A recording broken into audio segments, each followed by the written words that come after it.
stream that we are doing of this game. Very excited. Been doing a lot of Fate stuff recently, but this is my first actual proper dip into the world of Fate. So I hope it's good. Hope it's fun. I hope it's exciting. I hope you guys enjoy it, and we'll just get right into it. Whew.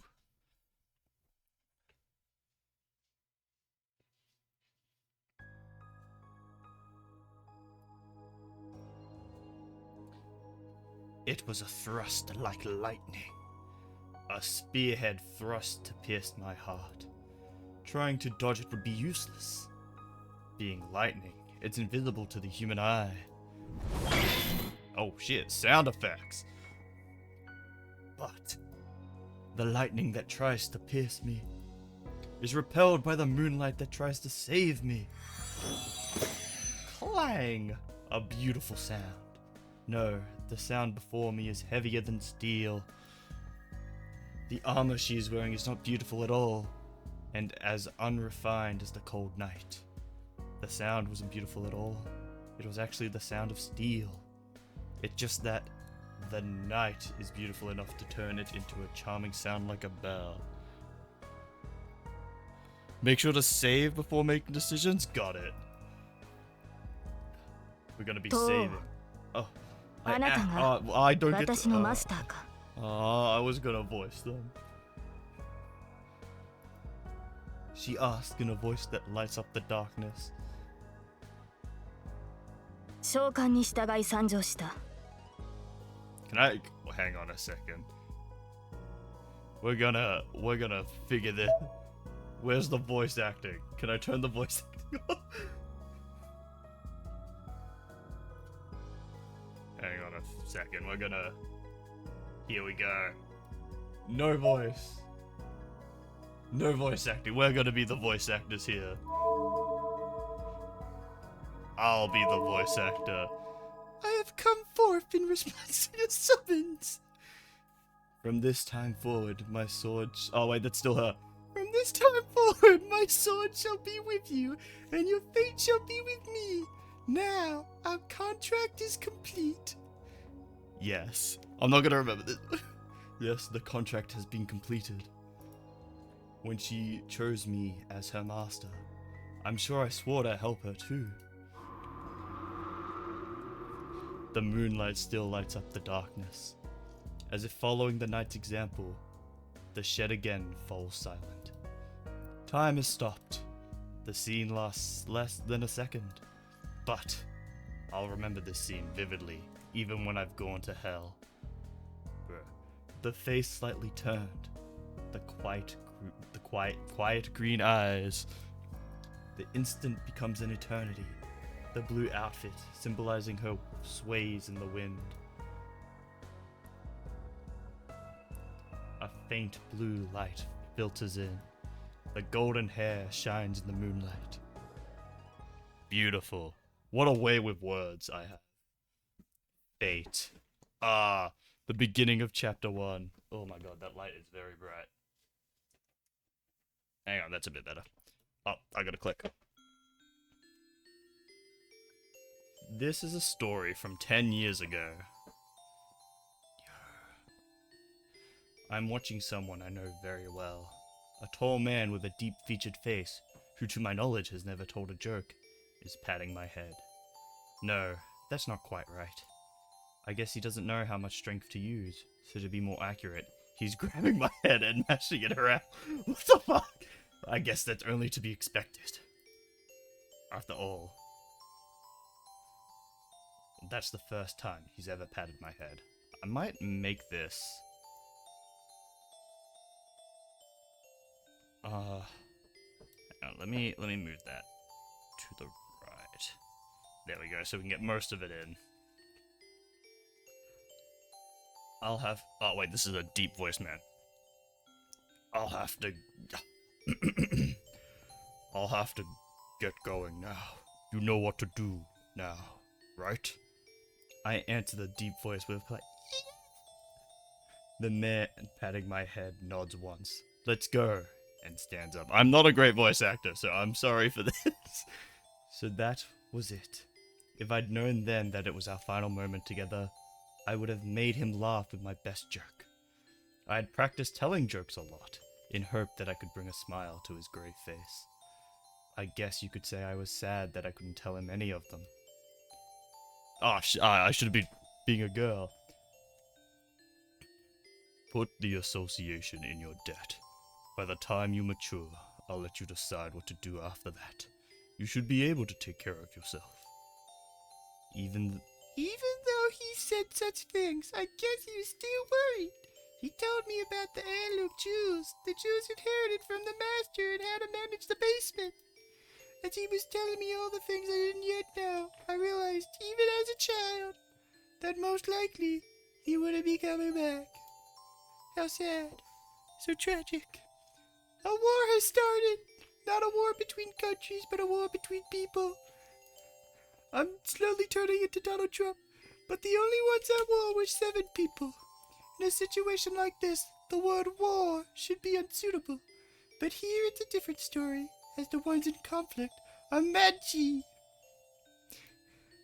The 7 Magi, each from a different faction, has started to compete for unknown reasons and killed each other in unknown ways. It's a mystery, really. The man standing before me was one of them. He too was in a position to kill or be killed. He must have known more nearly than I did that this time was near. The art is beautiful. I'm never gonna remember these voices. Written. The Holy Grail will appear eventually.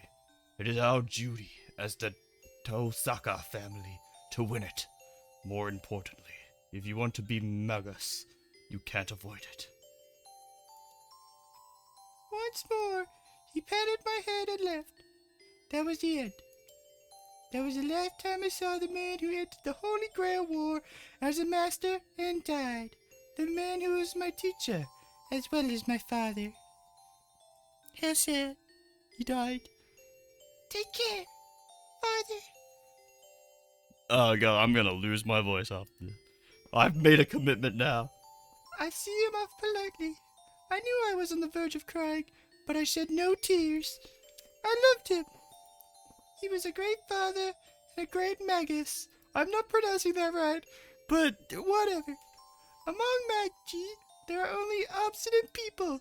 In the whole world, I don't think anyone had a better character than his. He taught me as a teacher and loved me as a father. That's why I decided to choose my path according to what he left me in the end. And Rin, the Holy Grail War will appear. The Holy Grail will appear eventually. It is our duty as the Tosaka family to win it. More importantly, if you want to be a Magus, you can't avoid it. In the end, he left me with those words as a Magus and not as a father. No, I've made a commitment now. I must follow the commitment. I'm speaking as the little girl in this voice. Oh my god. If it gets annoying, I'll definitely switch up. I feel like it's definitely getting annoying.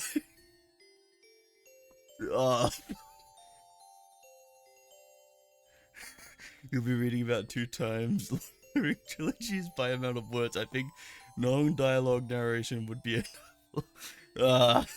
Nah, this is a That is why the moment my path was determined. Alright, I'll do my best to be a proper Magus. It's only natural for a student to follow the words of their teacher. Since then, through many twisted turns, I, Tosaka Rin, have matured. Thank you for the follow. I appreciate it. Somebody a wedgie before or gotten one? Oh, I feel like I've definitely gotten a wedgie. But not by like a well, by my sister, who I would say is a bully. But I'd never given a wedgie, I don't think. That is a very interesting survey question. It has been 10 years since the winter day on which my father went to war. I haven't exactly been waiting for this moment, but I am excited. I fucking love war. That's only natural. The event I have never forgotten about is about to start. Man, I love that zoom in on the hand. It's beautiful.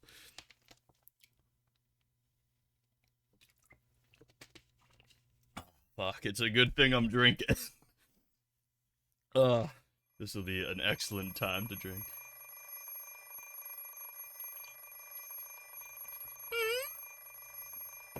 Something is ringing. Wonder what the fuck it is. Oh wait, bling bling. Stop it. That sound doesn't stop. It rings loudly as if I'm an enemy. What? Come on, I was asleep last night, so it should let me sleep in a bit. No, it has to let me sleep in. I was deciphering my father's will until early this morning, and I've used up too much magical energy. In other words, my mind and body are dead tired. So sleepy. Ah, jeez. You're really stubborn. Bling. Bling. The alarm clock doesn't speak my language, so why does the ringing sound like it's telling me you're going to be late? Ah, fuck. Late. Being late is bad. Though that depends on the situation. I'm a good student, but maybe I can get to school at the last moment, just for today. That's right, I set the alarm 30 minutes early, so I should be able to sleep 30 minutes more. Huh? Isn't that strange? Instead of 30 minutes early, the voice is slowly changing. I look at the alarm clock drowsily. The clock is pointing at exactly 7. I usually get up at 6:30, so the spare 30 minutes I have already been used up. Oh, why can't I think when I wake up? I stare at the alarm clock for several seconds. Oh my god, the silence just deafened me. Shutting it off, I decide to get out of bed. Oh god. I just realized, like, most of these characters are female, aren't they? I'm gonna be, like, voicing a female for ages. Passing through the cold hallway, I enter the cold living room. It's 7 o'clock on the last day of January. The city is usually pretty warm in the winter, but this morning it's as cold as any other city. I can even see my breath indoors, and on top of that, there's no one else in the house to warm it up. Heater! Heater! Turning on the heater, I head to the bathroom. At times like this, living on your own is inconvenient. If there were someone to wake up before me, the living room would be warm by now. It's very true. I wash my face at the sink. I brush my long hair and get ready. A cold morning, a cold sink. The only advantage is that the cold water clears your sleepiness completely. Fuck, bro. I'm gonna just unconsciously be talking like that for like a whole day tomorrow. Why are you asking about wedgies, by the way? Like, I had to think about it for like a solid second there. I tie my ribbon and I'm all ready. All I have to do is eat breakfast and head out. Looking at the clock, it's only a bit past 7, and I'm a bit disappointed. Man, I guess I don't have to run after all. Then again, I would never do anything as clumsy as running to school anyway. It is the custom of the Tosaka family to act with composure and elegance at all times. Magic portal! Taking a custom like that seriously must mean that my family originated from a very high-class background indeed. That's right, I'm fucking rich, bitch. Nobility. Owning this old Western-styled mansion is proof of that. And on top of it, the Tosaka family is a bloodline of sorcerers, able to use the power of magic. Wait, I thought magic, they couldn't use magic. Hang on a sec, there's a lot of plot in this, so I'll figure it out. I should have watched Gigant's video before this. If you're talking about age, our family has an ancient history. I'll go into vigorous detail for it right now. Well, it's not something I can brag about. Actually, I can't speak openly about it at all. Oh, by the way, I Tosaka Rin am a magus. Who on earth can I brag to like that? Magic is just what it sounds like. Magic. I don't care if you get ideas like abracadabra. or whatever. You can just think of us as people who do strange things by casting spells. Though it's not like we fly around on brooms or make stars appear with a wave of a wand. Well, we could do that, but we don't bother, and it's kind of meaningless. That sounds fucking awesome. Why wouldn't you do that? That's some cool shit. We're basically heretics who hide ourselves from the world. We're prohibited from setting out, and even if we weren't, we'd rather be at home studying magic. Sounds fucking boring. Go out, be a wizard, blow up a city. That's terrorism, but don't do that. On top of that, the word sorcerer is completely inaccurate. To be precise, there are only 5 sorceries in the world. Things no one can do, things beyond the ability of modern science. The ones who can make such miracles are the ones we call sorcerers. Shouldn't have committed. Miracles that can never be achieved, regardless of time or effort. Those we call sorcery. Those things that are mysterious but achievable with time and effort, those we call magic. That's why what I do is called magic rather than sorcery. Oh, my voice. Oh, I'm tired. It's complicated, but that's how it is, so just accept it. To be honest, the modern doesn't recognize the uses of magic. I believe, control, and learn things that are immeasurable, incompatible with the modern world. But it's kind of meaningless. Going to a normal school and becoming a normal adult will bring you far more happiness than studying. Human technology is great. In the past 100 years, it has been leading the way ahead of magic. Nothing is impossible for humans. The miracles once only possible through magic are now tools and not miraculous at all. Still, magic has its good point. You talk about fucking magic like it's a burden, bro. Magic sounds fucking awesome. I'd rather have magic than a phone. Fucking abracadabra, bitch. You know, it sounds so cool. I don't know what this lady's going on about. Yeah, I already read that. Just there are things possible only through science. There are also things possible only through magic. It was the master of the Sasaka family who said that if science is moving towards the future, magic is moving towards the past. Something about the past and the future ending up at the same place. Everything always running towards the 0 point. Let's put all of these... Okay, I'm gonna talk normally for a minute. Let's put all of these difficult decisions. They should wait until we're old. I'm gonna die if I keep trying to do that voice for so long. Finishing breakfast, I grab my bag. Oh yeah, I should bring the pendant. I don't really want to take the thing to school, but it'd be a waste just to leave it here.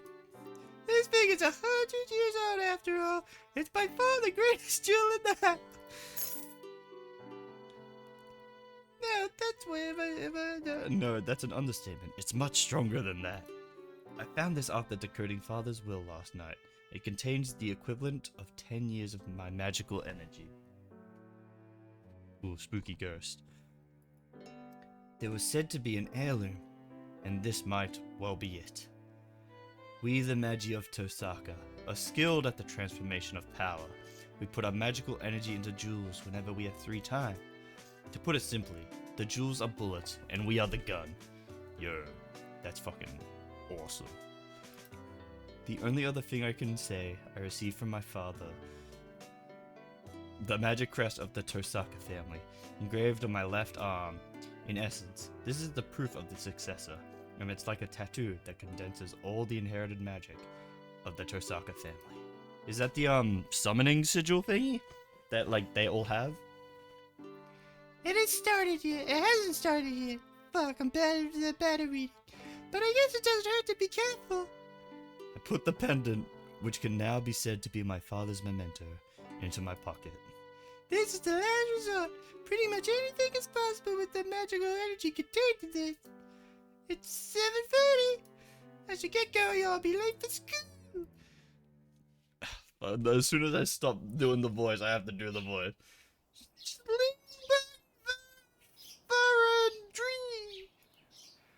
I weave my words with magical energy quickly. Being a magus, I can't let my guard down when leaving my house, even though there's never been a single robber, wandering child, nor a stray cat.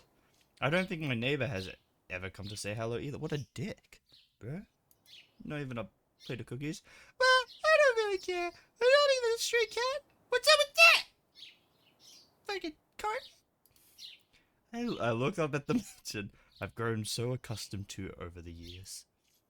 Fuyuki is certainly a strange city with many Western-styled houses on the side of town and an area full of Japanese-styled houses just beyond the intersection. I guess it's because many foreign families came to live here a long time ago. But even so, I don't see many of foreigners around here. There's a foreigners' cemetery in the new city across the river, but it only has the graves of the first generation of families. Maybe the soil of Japan didn't suit them. Thank you for the follow! Thank you, Nat 10K? Thank you. I'll go to church and ask the priest sometime. He knows about lots of boring things. Yeah, people dying sure is boring. Fuck that. I'm magic. I'm gonna live forever. Huh? Stepping outside, I feel a certain incongruity. What the fuck is up with these words? What's up? It's quieter than usual. It's especially quiet with no sense of the morning's noisiness. At 7:30, the street should be filled with students going to school and people going to work. Well, I guess there are days like that. Perhaps everyone slept in today. It's unusually cold, so I bet everyone's still wrapped up in their warm beds. Kaboom! Nuke. I should say that. But even so, it's strange that I haven't seen even one student so far. At 7:30, you usually see people in uniform here and there. In both places. But I'm the only person at the school gate, and it looks like the clubs are just starting their morning practice. In other words, the only explanation is... Oh, fuck. Okay, new voice. Alright, I gotta find my inner sassy teenage girl. Oh, it's the sucker. You're up early today. As I suspected. With a small sigh, I turn to the girl who addresses me. Morning! Everything's good today, huh? This girl speaking, so frankly, is Mitsuri Ayako. She's my classmate in class 2A, and there are a lot of stories about her. The fucking slut!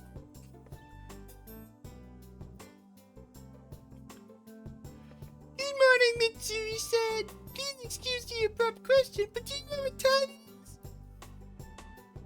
Yeah. Huh? It's almost... Well, what voice did I just give him? Huh? It's almost 7. Are you still asleep? Fucking bitch. She waves her hand in front of me, wondering if I'm alright. She's one of the few friends who knows I am not a morning person. In other words, she thinks I'm not fully awake yet.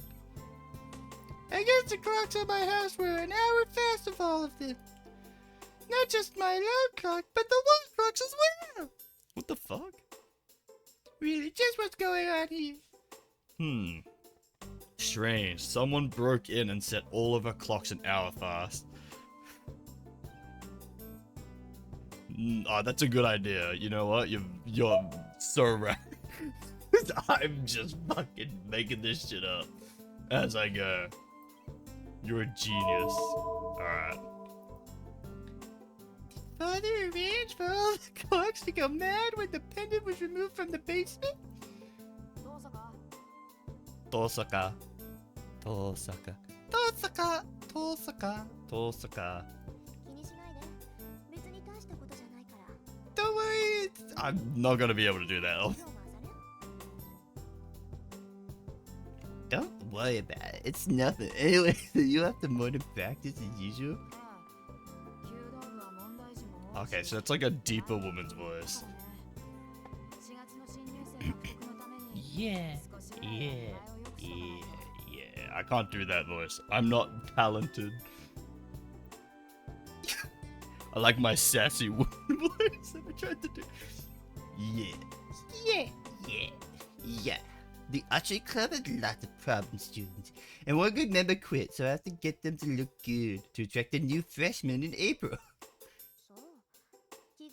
I see. There's always something to worry about. talented with the ability to change my voice. This is gonna get annoying, so I'm sorry. You can say that it's none of your concern. If you wanna come, the guys would love it if you come and watch. Archery club, huh? I have 3 acquaintances in the archery club. I feel like my main girl voice is pretty accurate, if I must say. One is Ayako, the person before me right now, and the other 2 are people I barely talk to. But you call them your friend, so that's weird. And for one of those 2, the word acquaintance doesn't really suffice. I became friends with Ayako because I had been watching the archery club from afar. Alright, I'll go if all I have to do is watch. I have nothing else to do this early anyways. I don't know how I'm supposed to do a voice like that.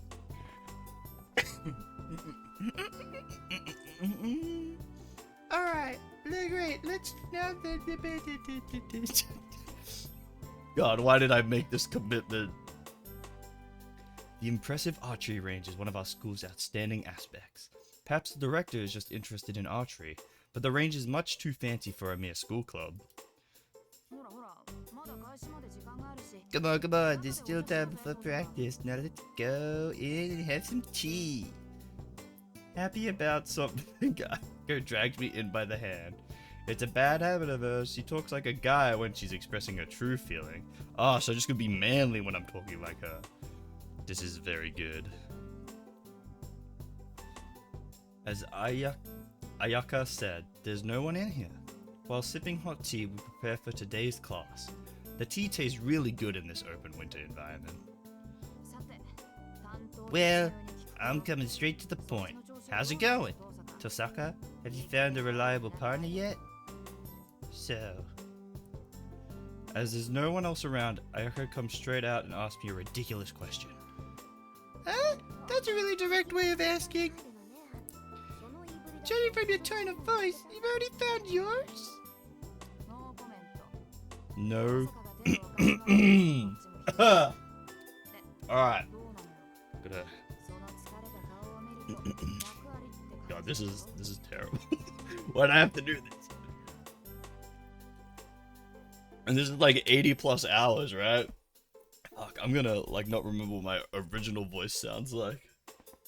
No comment. I'm gonna keep it a secret until you tell me. So what's going on? Looking at your tired face, I feel like I'm right. Another no comment, but you'd probably see through my lies. Unfortunately, now you're on my part. How about you? I assume you don't have time to take it easy either. True, but things aren't looking good for me. I could get one right away, but it's not the kind of matter, you know? Elf usually depends on this, so I can't just compromise. I see, so you don't want to choose hastily and lose me. Hehe, bitch, I'm hot. Of course not. The important part is making you lose. What I get comes second. She laughs boldly. I imagine that's how she laughs. Jeez, we are like... Yeah. When we first met, I warned you we'd have this kind of relationship.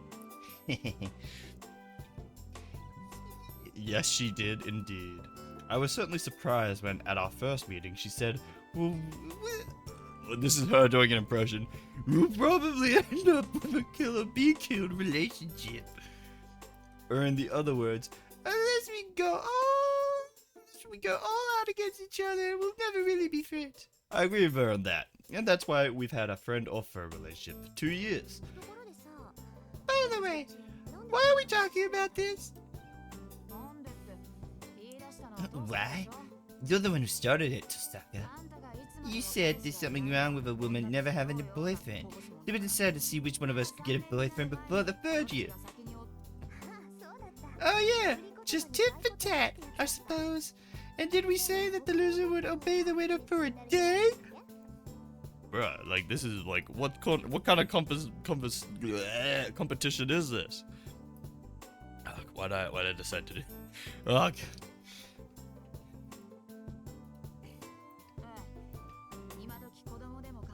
right, even if kids don't make promises like that nowadays, but it's not like we're sore losers. Whatever the result, the loser will repeatedly follow the winner's orders. Just thinking about it gets me excited. Ayako laughs. Honestly, she's so serious about this. Demons in my house. Mitsuri Ayako is such a difficult person to deal with. Though I can't wait to beat Ayako either, so neither of us are people you want to deal with. I see, but Mitsui said it's fine to enjoy yourself, but you should take care of not to get your objectives wrong. You know that's not the only part of the contest, don't you? Don't be a fucking slut! And I know. I can call it a complete victory, but if I beat you with a relationship you would really be jealous of. Well, that's the biggest problem for us. No matter how good a guy is, there's no point if we can't bring ourselves to love it. That's right, don't be a slut. Ayako sighs heavily.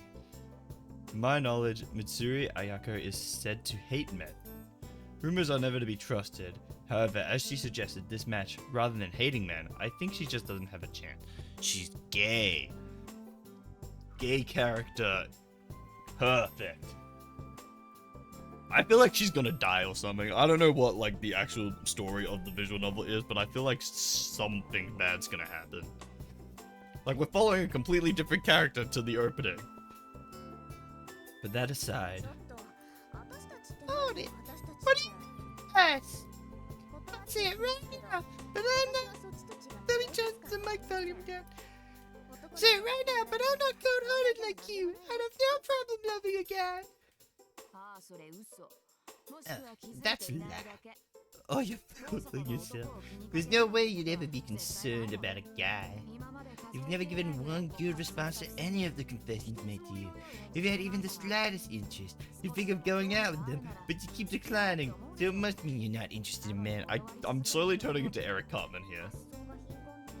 You're not thinking enough. Couldn't we say I'm declining because I already had someone I like?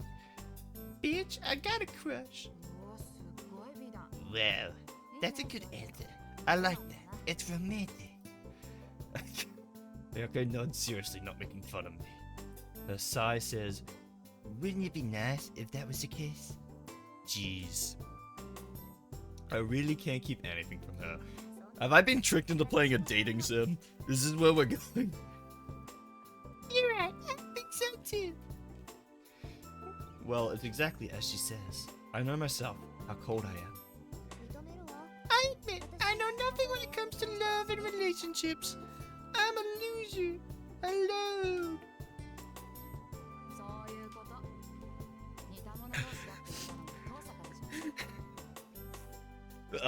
It's not gonna last long, I'm telling you that. God. This commitment I've made. Exactly. You're the one who said we're alike. Oh, it's almost 7. Let's leave the secret talk there. You never know when someone might walk in on us, and we should act like proper students. What? I didn't you had such a social match like that. It was worth getting up early just to hear that. Not so much as you. My social manners are nothing compared to you. You hide yourself so much, it almost seems like you're a different person. Ayako gives an exaggerated sigh. Both of the teas she made are now empty, and it's my turn to make it. Ah! Please be normal, Tyler. So, why don't you join a club, Tosaka? I won't listen to any lies about not having the athletic ability. I'm still bitter that I lost you in all aspects of last year's physical testing. You're a wizard and fit as fuck, girl. Oh, but you beat me in lung capacity and also in weight. She's called her fat. Alright, oh, I'm doing the wrong thing. Alright, I'm 4 kilograms heavier than you. Oh, fuck. Being heavy is something to be happy about. You bitch! Ayako slams on the table. Be careful, you're the captain, so you should treat this man with care. I'm so scared he's gonna kill me. Shut up! I'm the rival, first and captain of this plate section. Naturally, if there are no members around, I'll go after you. Dead bitch. Ayako looks at me with narrowed eyes. This girl has her own sense of beauty, and she always says, "Beautiful people have to do some kind of violence." That's the this girl's impression of Ayako. That's not my impression. Oh my god. I keep forgetting what my actual voice sounds like. She's a bold person experienced in most martial arts. She joined the archery club with no experience and is now the captain, as if it was only natural. She probably one of the top 3 people in the school you should never disobey, regardless of gender. Oh, is there a problem to claim you're not the captain if there are no members around?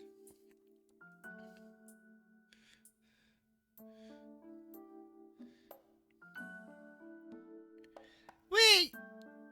Does that mean there's titties? We gonna see some titties? Is this what you're telling me? R15 plus?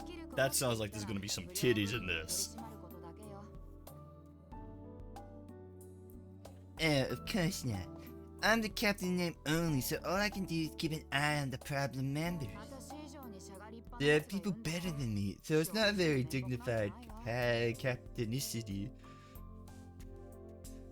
Voices instead of titties. Doesn't sound like a good trade-off. I'm doing such accurate jobs with the voicing anyway, so you know, you should put titties back, bro. This is very upsetting, but we'll get through. But Fujimura-sensei says that your skills are outstanding. Well, if she said though, that gives me some confidence. Yeah, I guess it's no good to think about people who don't come here anymore. Yeah, if Fujimi-sensei said that, I guess I should take being captain more seriously. Oh, she likes Fujimi-sensei. You don't just switch up on your opinion without... That's right! Speaking of which, it's almost time for the club members to arrive, right? I'll get going, but you stay and be a good captain! What? You're not going to stay and watch? I wouldn't have to stay watching from a distance, it's fine. But outsiders shouldn't be in the range, should they? Just as I rise, someone enters the range. Oh no, another voice! Good morning, Captain. wait. Good morning. I don't know. Could it be elegant lady? Good morning, Captain. Good morning, Mato.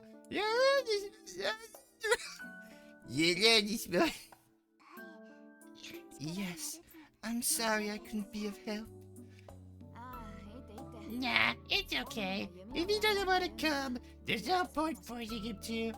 Ayako addresses the club member who just entered. Well, I'll be going. See you later, Mitsuri-san. Yeah, see you later, Tosaka. Thank you for coming, Tosaka-senpai. Thank you. You take care too, Sakura. Fucking hate that bitch from Naruto. I leave the range, trying not to interrupt them. Dude! Finally! Yo. Tosaka. Good morning. I'm lucky to see you so early. Bad luck. I've run into someone I don't want to see. Good morning, Matu-kun. You're early too. Of course. As the captain, I have to come early as an example to the others. I'm just so cool. This smiling guy is Matoru Shinji, Class 2C. He is the vice captain of the archery club and owner of the hearts of the girls in this school. I got the impression nailed for him. Kind of an idol, good looking, good grades, sociable, and kind to girls. I'm not too well informed in such areas, so I've only heard all this from my classmates. I'm sorry to interrupt your good mood, but you're missing a word. Matokun is an important word. Oh, wait, Matokun, it's an important word, so I don't think you should forget it. Huh? What do you mean missing a word? You're missing the face part. Face, Captain. You should watch out. It makes no difference whether you're the captain or the face captain. But if you put a lot of weight on it, people may think you're concerned about it, right? Face captain? You're right. I'll be more careful from now on. Thank you, Tosaka. I've done nothing to earn your sakes, but I guess it doesn't matter if you think otherwise. You fucking playboy! Ninja vanished.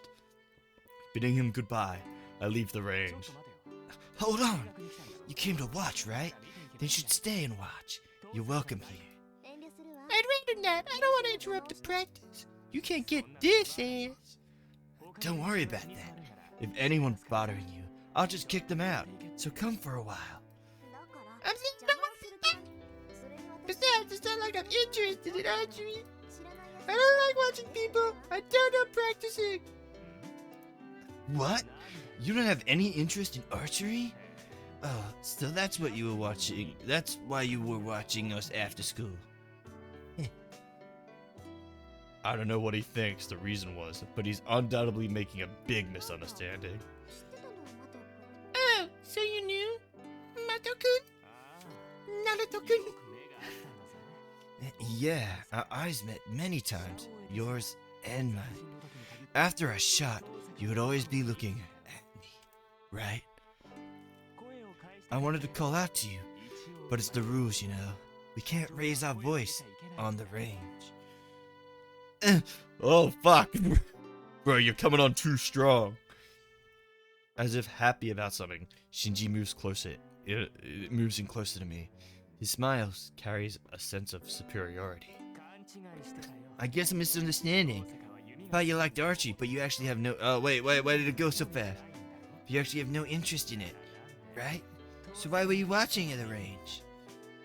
Could be that you think I'm fucking hot, bitch. Oh, I see now. Yes, the conversation could certainly have been taken that way. Can you move away, Mato-kun? I really don't like people coming so close to me. Tosaka? What? Honestly, it seems you still don't understand. It's not my style, but I'll put it in terms even you can understand. But, Mato-kun, I'm saying that I have less interest in you than in archery. Frankly, I never even knew you were in the range, and I'm not about to start looking out for you now, either. What?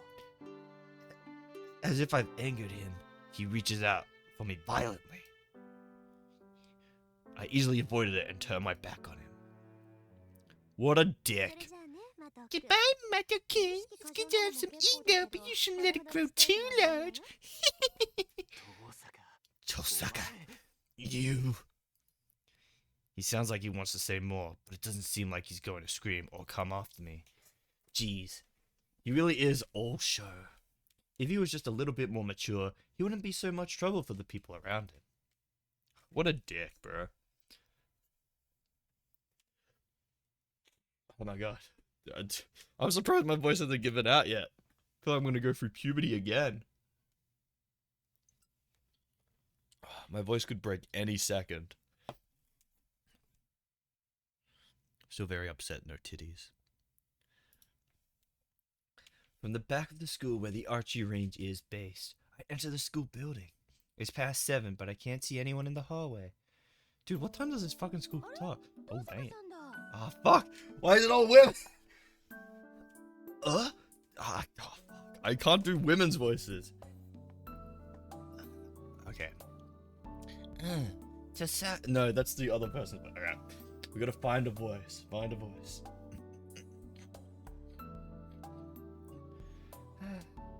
Tosaka-san. Good morning. Good morning, Fujimura-sensei. Yes. Yes. Good morning, Tosaka-san. I'm so happy you greeted me properly. The strange woman seems to be crying of happiness. It's hard to believe, but this person of surpassing friendliness and cheerfulness is a teacher at this school. Is there a way to greet you improperly? Of course there is. First, you always greet me properly, but the older ones never greet me by my last name. You shouldn't copy their rudeness, okay? I don't really understand, but I won't be rude to you, Sensei. I feel like I'm reusing voices, but I have to. I'm not. There's probably gonna be like 400 characters or something. Good girl. Oh, I wish everyone was as good as you, Tosaka-san. Oh, that was a quick interaction. Fujimura-sensei waves goodbye. Wait, but my voice. I don't remember my own voice. Waves goodbye and leaves. Fortunately, she isn't my homeroom teacher. Fujimura-sensei teaches English. She has such a kind face, but also has a black belt in kendo, and I hear she was respected as the Tiger of Fuyuki in her student days. Though that's a bit strange. Wouldn't a tiger normally be feared, not respected? Oh no, man, I'd respect a tiger if it was trying to kill me. Maybe it would let me live if I praise it as God. Apparently, in a good mood, Fujimura-sensei heads for the archery range. For some reason, she's in charge of the archery club, and not the kendo club.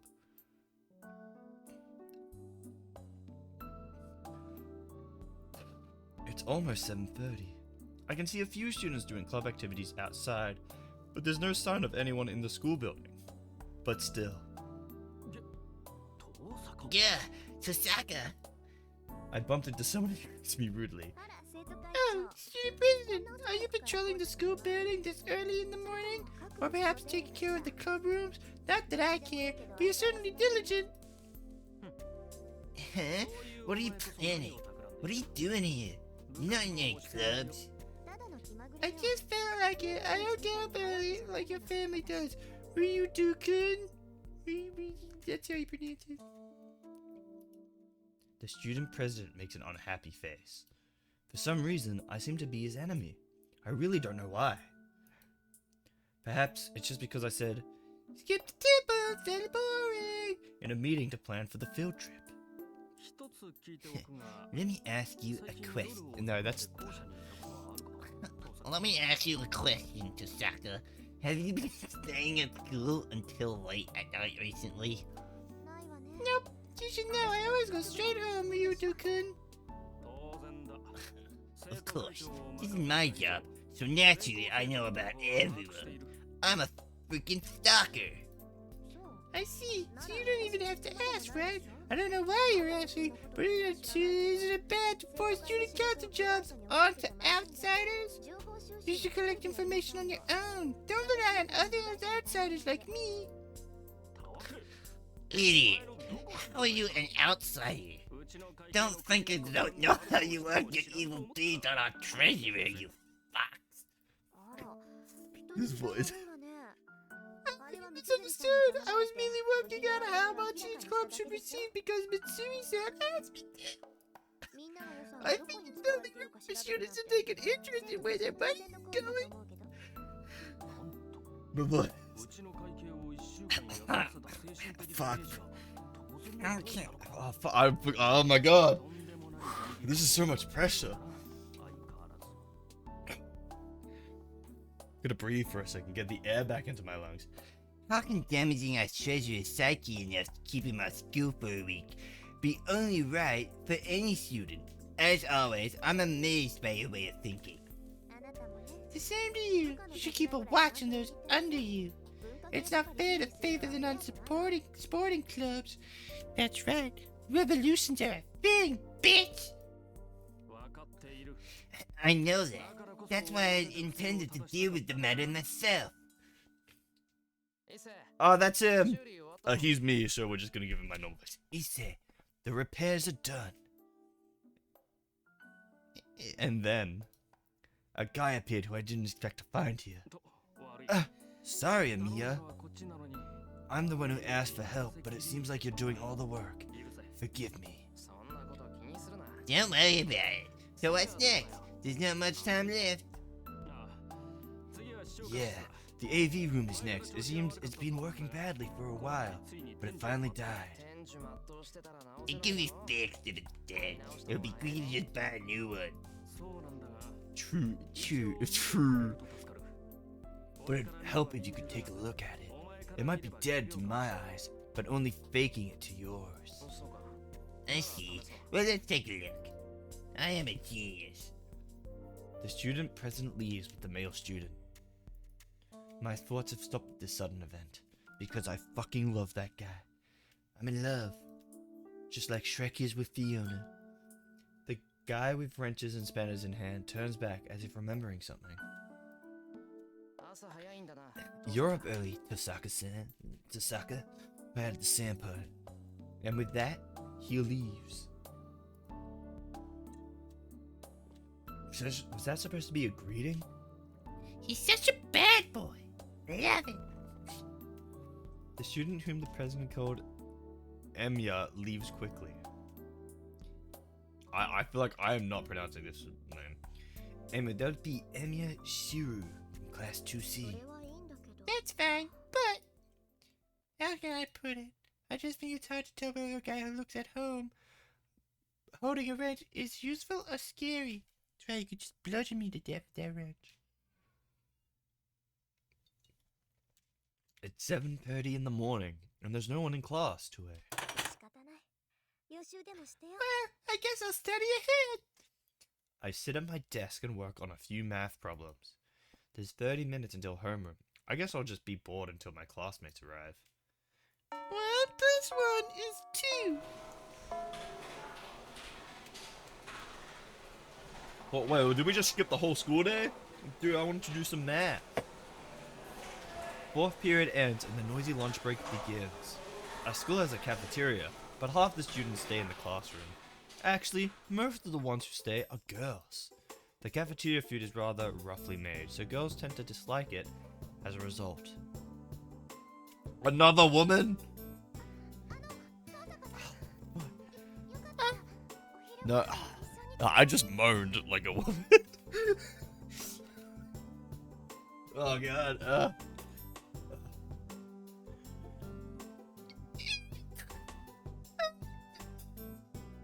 I don't know how I'm gonna do this voice. I've gone as low as I can go. Tosaka-san, would you like to have lunch with us? Girls end up eating lunch together like this. Thank you. Say, Gusa-san, but I'm afraid I'm eating at the cafeteria today. I stepped in this morning and didn't have time to make lunch. Well, actually, you didn't sleep in. You woke up really fucking early. Oh, I see. I'm sorry to invite you without realizing that. I guess I'm being a bother. I'm such an idiot. Sagusa. That's not how I pronounce it at all. Deigusa-san looks downcast as if apologizing. Oh my god, what's my default voice? She's one of the calmest in a class full of calm students, and a kind person who cares about me for some reason. I am hot as shit, so she probably loves me. I don't think so. It just happens that way today, so don't worry about it. Please ask me again tomorrow. I smile at her from the bottom of my heart. Oh, yes. I guess even you sleep in from time to time. My smile must have relaxed her as she returns it with her own. Her smile is cute. Saguse Yukika-san isn't the most beautiful person, but her smile warms the heart of everyone around her. Yeah. Wait. Yes, that's right. No, voice. Live. Yes, that's right. I try not to let it show, but I actually sleep in quite often. I'm not in any clubs because I can't get up in the mornings. Sagusa-san's expression reveals her surprise. Her presence really relaxes me, but I can't just have fun talking. If I keep talking to people like this, I'm bound to reveal my true self. Then I'm a fucking wizard. Well, I'm off to the cafeteria. Enjoy your lunch, Sagusa-san. The name's Eric? Yes, Eric. Yes, you too, Tosaka-san.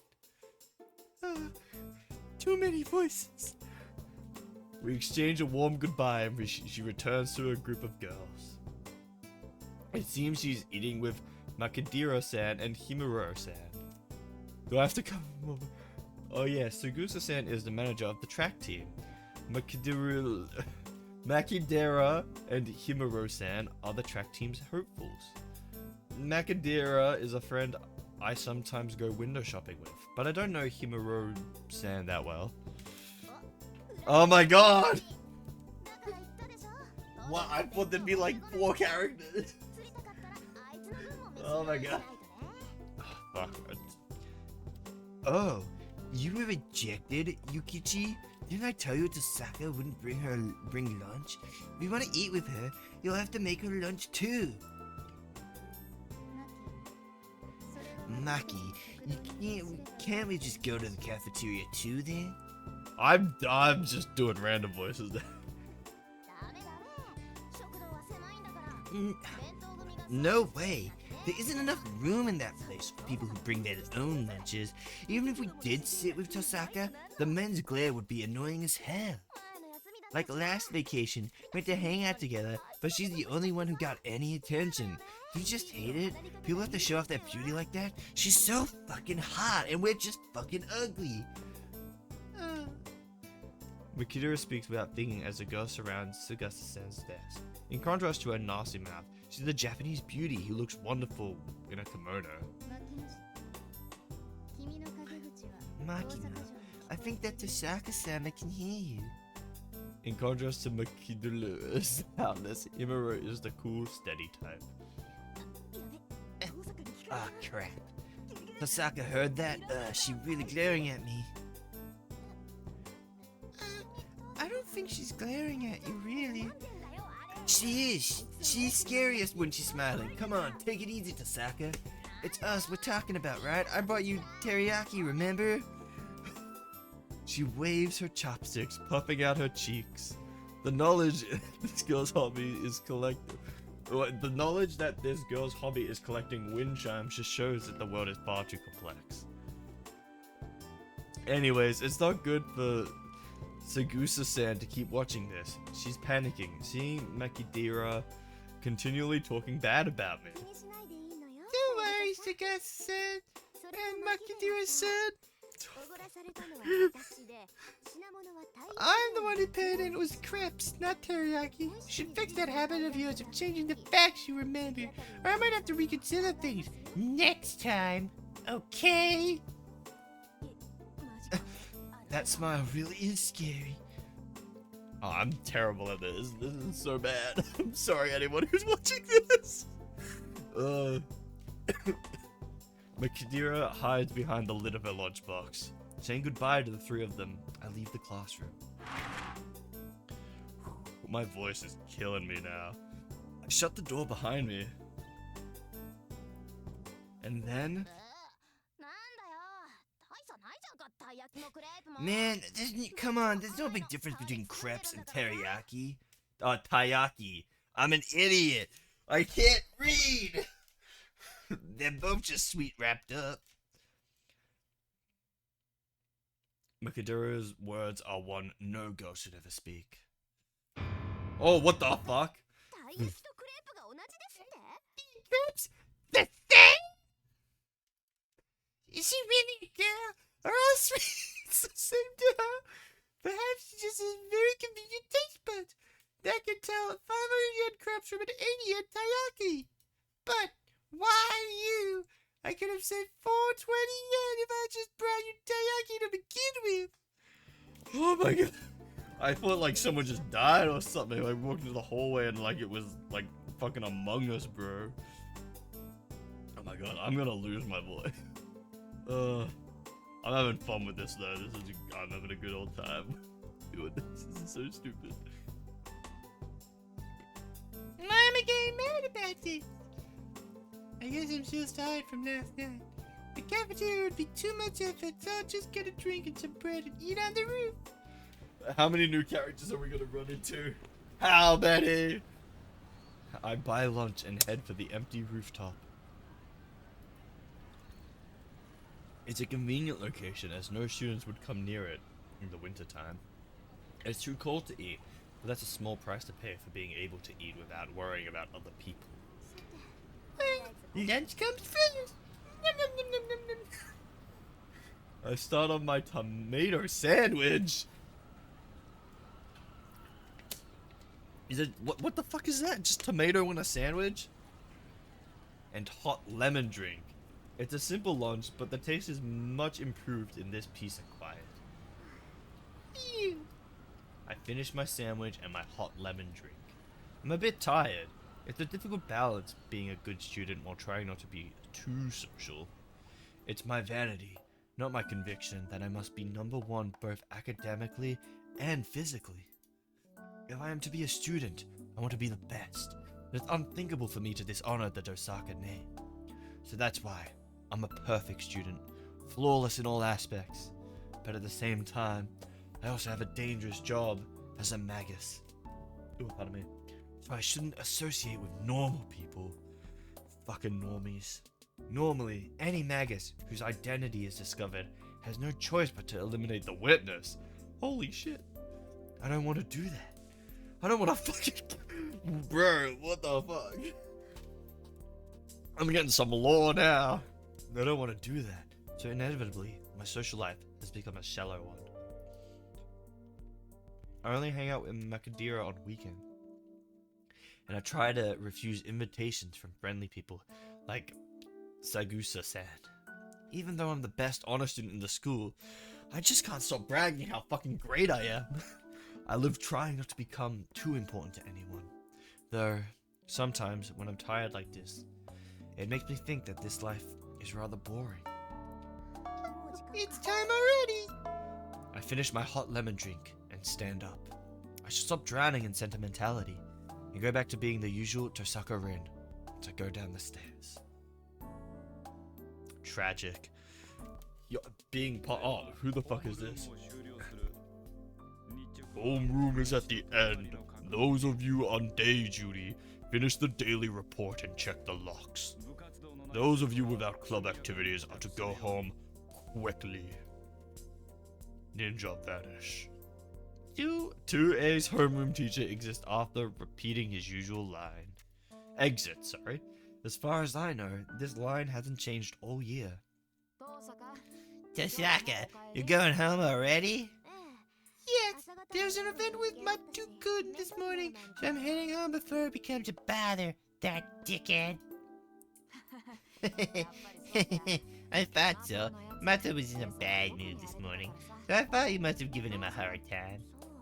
I see. Did I cause you any trouble, Bitsui-san? Not at all. It's normal for Mato. So I meant the younger students. I think that kind of thing would be good mental training for him. I see. That's good. Well, I'll make it up some other time. Alright. Don't put off and come by again.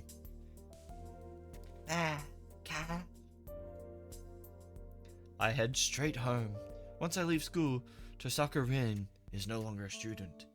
She's a fucking wizard. The rest of the day is not for myself as a student. Instead, I must become a magus of the Tosaka family.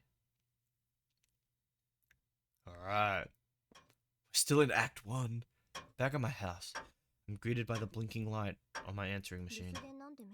It's unusual for me to hear any messages. It was just as I thought. It's you, Kitty. I already know what he's going to say, but it'll be scary later if I don't listen. When I press the play button, I hear a familiar voice. It's me. It's me. No, I'm not gonna do that deeper voice, it's gonna kill me. It's me. I'm sure you know, but tomorrow is the deadline, Rin. It's a problem for me if you take it easy. There are only 2 remaining seats. I must ensure all the masters are arranged quickly. This priest shows no mercy As he gets right to the point. If you wish to abandon your right to become a master, contact me today. It takes some time to dispatch a substitute magus. Liar. Someone like you would be able to arrange a substitute in no time. You already show signs of the command spell. Quickly, summon your servant and open the command spell. Unless, of course, you're not planning to be a part of this Holy Grail war. If you value your life, you should run to the church quickly. The message ends there. His words are concise. He's telling me that if I am to fight, I should get ready by today, and if I'm not going to fight, I'm an eyesore and should just retire quickly. You don't have to tell me that. Well, it can't be helped. Today is as late as the deadline can be extended. Fortunately, I was able to decode Father's wills last night. My preparations are ready. All that remains is, yes, obtaining the qualifications to enter this fight. The Holy Grail War, a fight to the death for the one and only Holy Grail, a ritual of the Holy Grail passed down for hundreds of years, huh? The Magi who participate in the Holy Grail War are called Masters. This is not so much a rank, rather it indicates who is one who is in control. The requirements to enter the Holy Grail War, that is to summon a familiar called a servant, and to form a contract with it. No matter how great a magus a person is, one is not considered a master until he has a servant under him. Servants are beings very different from normal familiars. The methods of summoning and controlling them are different as well. A magus planning to enter the Holy Grail War usually prepares a catalyst to summon one. But... Really? I wish Father could have left me something with a connection to Saber.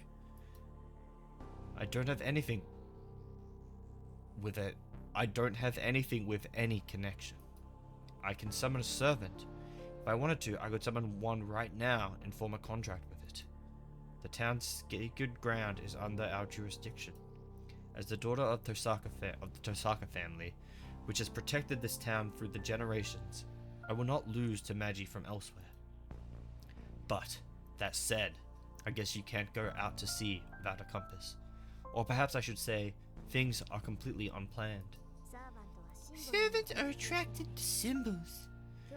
If you want to summon a strong servant, you need something that has a connection to that servant.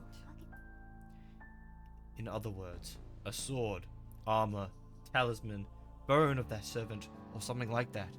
Something valuable beyond belief. I was hoping to be something like that in Father's will, but no, this is a great trump card too. But still, wait, don't I have this fucking pendant that probably does something? Oh, there we go, I just mentioned it. The pendant I found last night in the basement is one of the best artifacts in its class. It's great in its own way. It's great, but it won't help me to summon my servant. Huh. It's fine. I can do it without help from that sort of thing. After all, there can't exist any master capable of handling Saber other than myself. Alright, I've decided. I don't want to make Kirei complain anymore by postponing it any longer. It's not like me to wait until the last second. It'll come down to just trying it. I'll face the summoning tonight with full power and obtain Saber by force. Bedtime.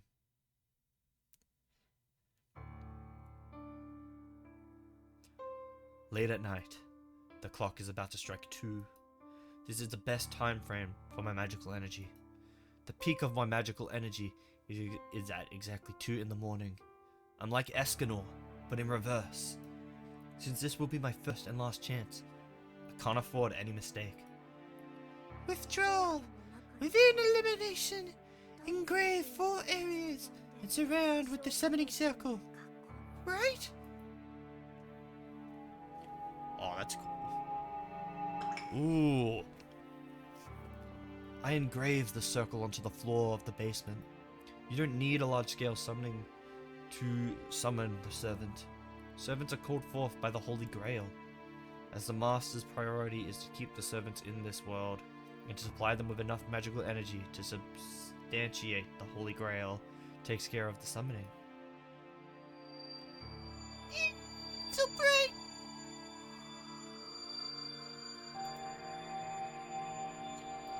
Your move, Yu-Gi-Oh! That sound just reminded me of it. Bear and silver and iron, stone for foundation, and the Grand Duke of Contracts. My great master, Sweenog for the ancestors. A wall for the descending winds. The 4 great gates shall close and come out the crown. Let the 3-forked road to the kingdom cycle. There goes my voice. Ugh. Still, I continue with the greatest concentration. I draw the magic circle, normally written in blood, with my melted jewels. I'm using half the jewels I've saved up, so I can't fail for financial reasons too. Enclose, enclose, enclose, enclose, enclose. 5 times for each repetition. Just destroy the enclosed time.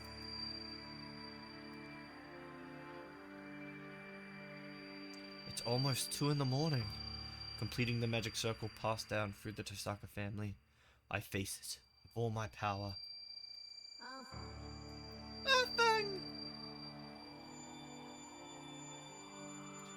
I flip the formless switch inside me. I feel a sensation as if the contents of my body are being exchanged. The usual nerves invert into circuits, transmitting magical energy. From this point on, Tosaka Rin is not human. I shall become a tool to attain mystic power. I am melting from my fingertips. No, I am being filled from my fingertips. The mana I am taking in is so concentrated that the original sense of my body are being repainted. So being filled is the same as being destroyed. The power that fills me is pure magical energy from the air. It is absorbed by my body, which has become a circuit, and transformed into a different form of magical energy. The body of Magus is nothing more than a circuit. That's a cool still. The circuit to connect the spiritual and the real. We call the result of this, the many mystic occurrences it has made real, magic. My body is burning hot, an illusion of myself growing horns, an illusion of wings growing out of my back, an illusion of scales forming on my hands, a sensation of being in water. I start to sweat. Stab, stab, swords are driven into my body. This is the pain caused by my human body rejecting itself as the magic circuit. No matter how great a magus you are, a human is human. This pain will result as long as people use magic in a human body. But I do not loosen my circulation. At the end of this pain, on the verge of elimination, lies the place of connection. A pain running through my left arm. The magic crest starts up on its own to help me, but as a result, violates my nerves even more. The harvested mana in my blood. If that is burning iron, then the magic crest itself is like a nerve made of thorns. It runs through my body like a centipede with fangs. I lose myself within that pain, and at the same time, I feel that I have reached my goal. My overly sensitive hearing keeps recognizing the sound of the clock in the living room. 10 more seconds until it is 2 in the morning. The power within me is perfect and flawless.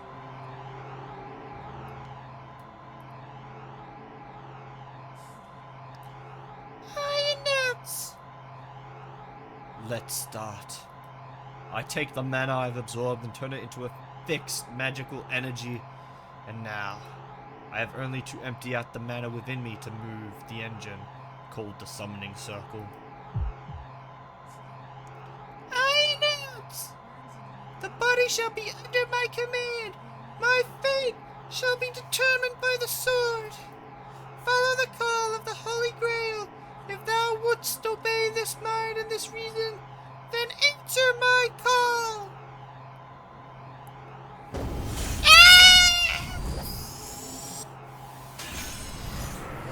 Yo, this is Fucking sick. My vision closes.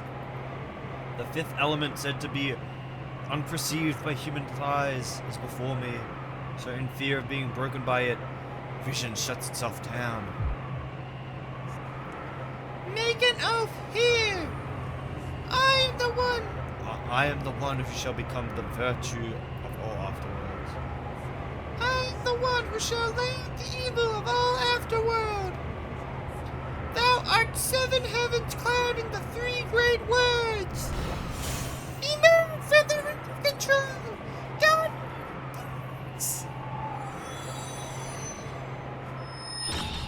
This is fucking epic. Perfect. It's so perfect. I feel like I'm tugging on a whale with a fishing rod. Conflict! I've drawn the strongest card for sure! Jeez, I can't wait for my vision to return. My vision should recover in a matter of seconds, and there will be the summoned servant right in front of me. Nothing. Huh? Nothing is nothing. There is no change. I've raged out that much ether and nothing has formed.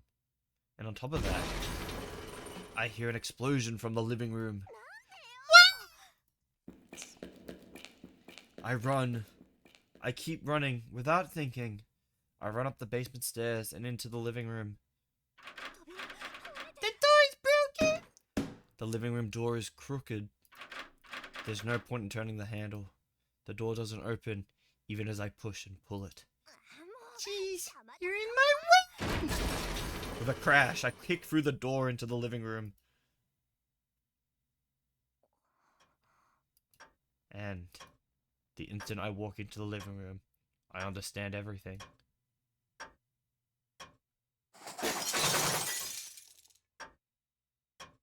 The living room is in a big mess. It's full of rubble that must have fallen from the ceiling, and there's one man sitting on it, cockily. Without a doubt, that is the cause of the mess. But there's one thing more important than that. The wall clock is still ticking away, time having escaped destruction. That reminds me. Yes, that's right. Come to think of it, every clock in my house was an hour early today. Oh, it was 1 o'clock when she summoned it. So she wasn't at full power. Oh, shit. In other words, it's 1 in the morning right now. There's actually 1 more hour till my magical energy is at its peak. Did it again! I can do most things just like everyone else, but I have one hereditary curse. That is, to make the biggest mistake at the most important times. Well, what's done is done. I should reflect on my actions. I am mad at my own stupidity. Still irritated, I glare at the man sitting there like he's important. So, what are you? Those are your first words? I guess I've been called too a terrible master. The man in red gives an exaggerated shrug. Maybe I'm the most unlucky of all, he adds. I do declare, this guy has a twisted personality. But this would be the servant. Since they call it a familiar, I thought it was something shapeless. But this is human-like. No, that's wrong. Just standing here, I can tell this thing has outrageous amounts of magical energy. Don't be fooled by its appearance. This is certainly an existence far beyond human. A ghost that has reached the level of spirits as a human. I can't be overwhelmed forever. That thing is mine. So I'll have to change my thinking from now on. Just to check, but you are my servant, right? That's what I'd like to ask. I need to find a cool voice. That's what I'd like to ask. Are you my master? This is the first time I've been summoned so roughly. So to be honest, still can't grasp the situation. This is the first time for me as well. I'll refuse that kind of question. I see. But when I was summoned, you were not in front of me. Explain to me what's going on. Really? Don't joke around and tell me you're like a newborn chick who can only determine your master when you open your eyes. The unknown servant frowns. It's a rather vague response, and I cannot tell if he's angry at my complaint or impressed at how correct I am. Well, anyway, what I'm asking is, you're my servant and not anyone else's, right? Until we clarify this, I have no obligations to answer any other questions. That's what you say after failing your summoning. In this case, I think there are other things you should say. There's nothing else. We have to clearly determine who's the master first. The servant raises his brow. Perhaps because it was an imperfect summoning, this guy isn't even trying to hide his dissatisfaction with me. So we have to define who's.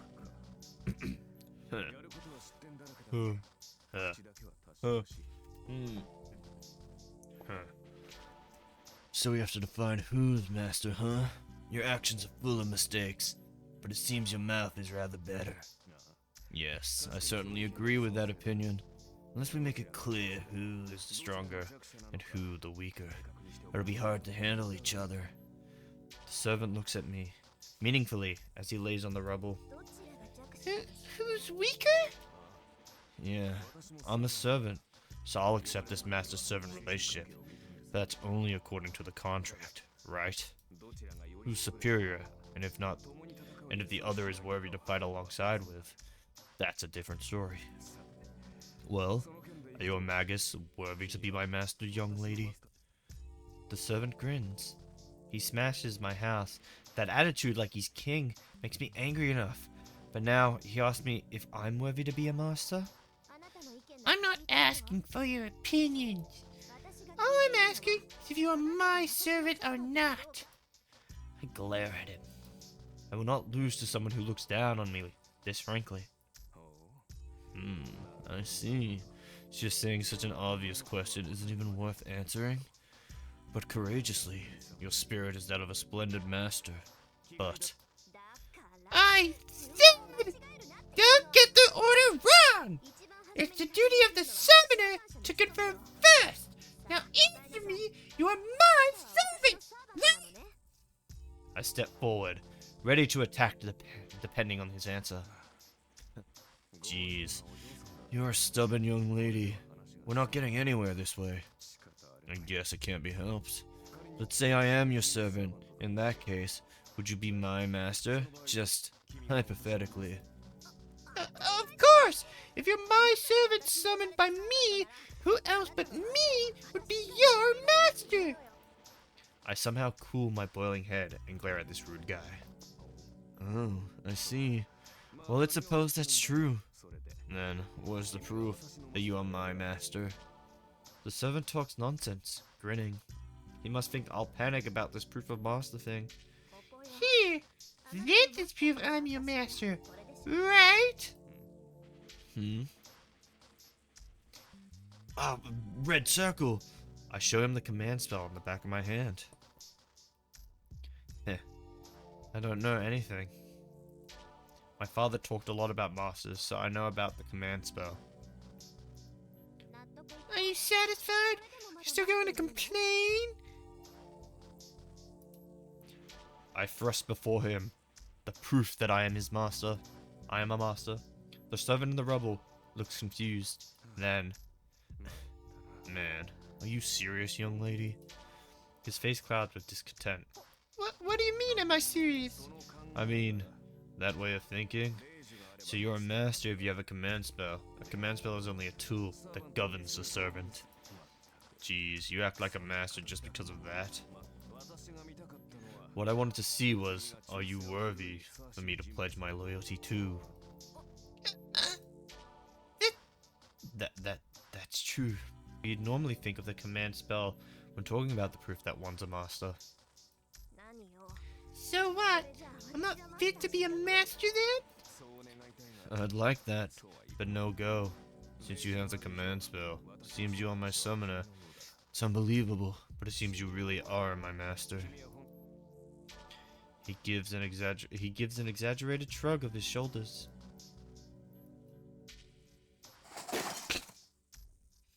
God damn it. This is bad. My boiling point is so low, seems I won't be able to cool down in time. I'm not happy, but I'll accept it. You're my master for now, but I have conditions as well. From now on, I will ignore your opinions. I will decide how to fight, and you will follow my plans. This is the best I'll compromise on. You don't mind that, right, young lady?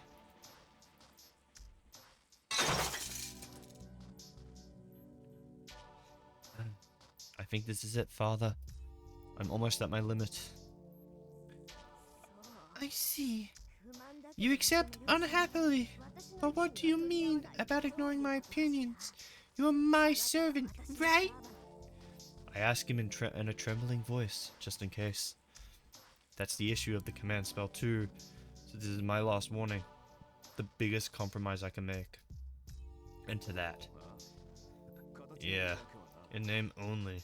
So formally, I'll obey you, but I'm the one doing the fighting. You can hide in the basement here, and stay there until the Holy Grail War ends. That way, even an inexperienced person like you should make it out alive. He tells me he has no hope for me, with eyes full of disdain. Oh. Huh. You angry? No. I'll respect your position, of course. I'm called to help my master win after all. My victory is yours, and I shall give you everything that I earn in this fight. You shouldn't have any complaints about that, right? You wouldn't be able to use the command spell anyway. Well, you can leave the rest to me. You just worry about your own safety. I'm fine! If you say I'm peeking the mic so bad.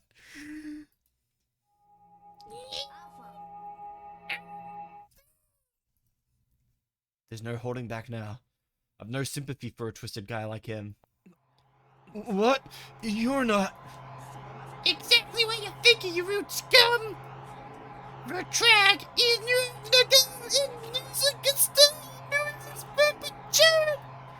I announce to the command spell by the order of the Holy Grail. Give the law of obedience to this one, my servant. Wait, are you insane, Master? Who would use the command spell for something like this? Yeah? Look, your master needs to be every single one of my orders, okay? What? Oh my god, that's killing my voice.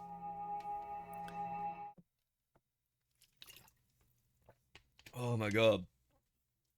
The symbol on my right hand throbs. The 3 command spells, the essence of the Holy Grail War, the 3 claims to the servant's unconditional obedience, is now used.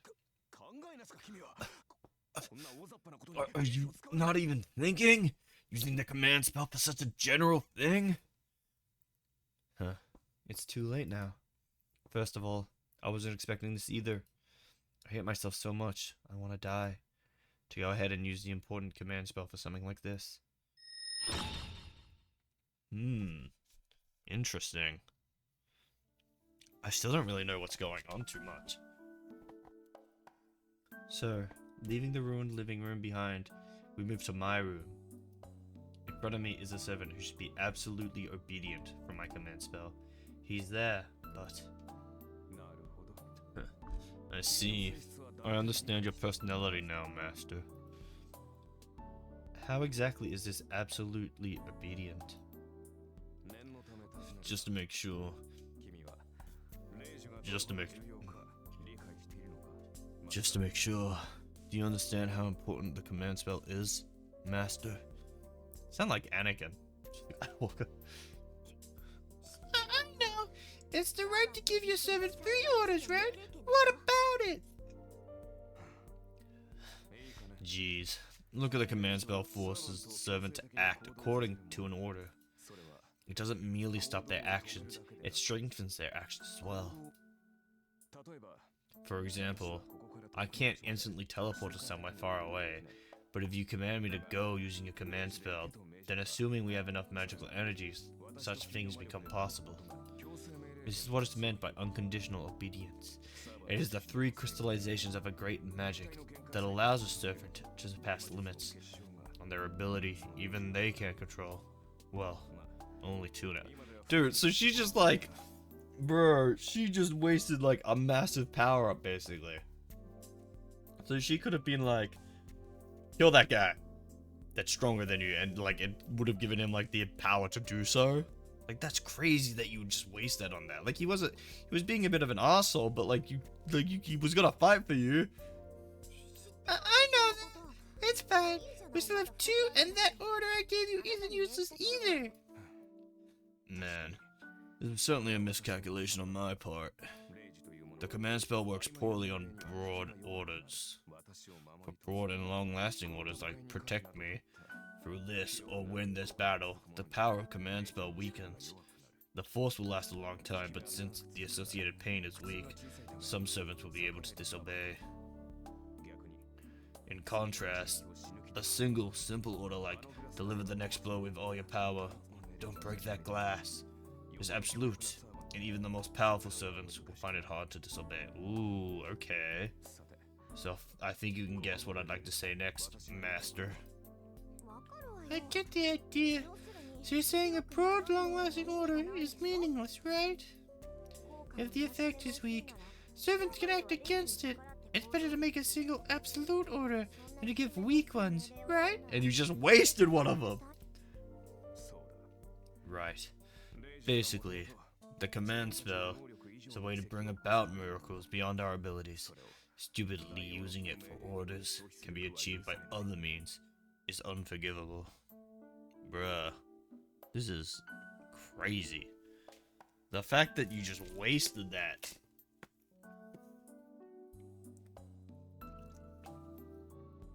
Oh my god. I love his character design though. They're cool ass outfit. The command spell is you just used exactly that. Whether or not I'll obey you is something that we could have solved by discussion. Even with the command, something like obey my every order is completely obey my every order completely is beyond even 100 command spells. So the command spell I just used was meaningless? Normally, the answer would be yes, but it seems that your ability as a magus are on a completely different level. Is he happy or unhappy? The servant has a smile on its face as he sighs, because he's realized how powerful you are. But instead of just discussing it, you just use that power to waste one of like basically 3 God-given wishes. On a completely different level? You mean? Hey, oh fuck him. Hey, you tell me honestly your condition right now. I have a gut feeling, so I ask him boldly. Yeah, that's what I mean by miscalculation. That command spell should have only changed my attitude to, well, I'll respect my master's opinion slightly. But right now, I feel a strong bind from your words. Even if I disagree with you, let's see, it seems like I'll drop a rank. In other words, it's like my body feels heavy when I go against your will. The servant shrugs his shoulders as if to say it's a pain. So that means the command spell wasn't meaningless, and it worked in my favor? But this guy speaks as sarcastically as always. It doesn't seem like he's any weaker at all. Though, even if he is weakened when going against me, I doubt even 10 of me could take him on. Let me take back what I said before, Master. You are young, but you are an outstanding magus. It was my mistake to patronize you, and to try to keep you out of the battle. I apologize for my rudeness. He adjusts his stance and bows his head politely. Hey, stop it. We agreed a lot, but they say both sides are usually at fault in this sort of thing. I see. I'm glad you understand. You changed your tune quickly. Well, it was a miscalculation, but not an unwelcomed one. If you are this talented, I have no objection to your involvement in the battle. He seems to be saying he's fond of powerful masters, sir.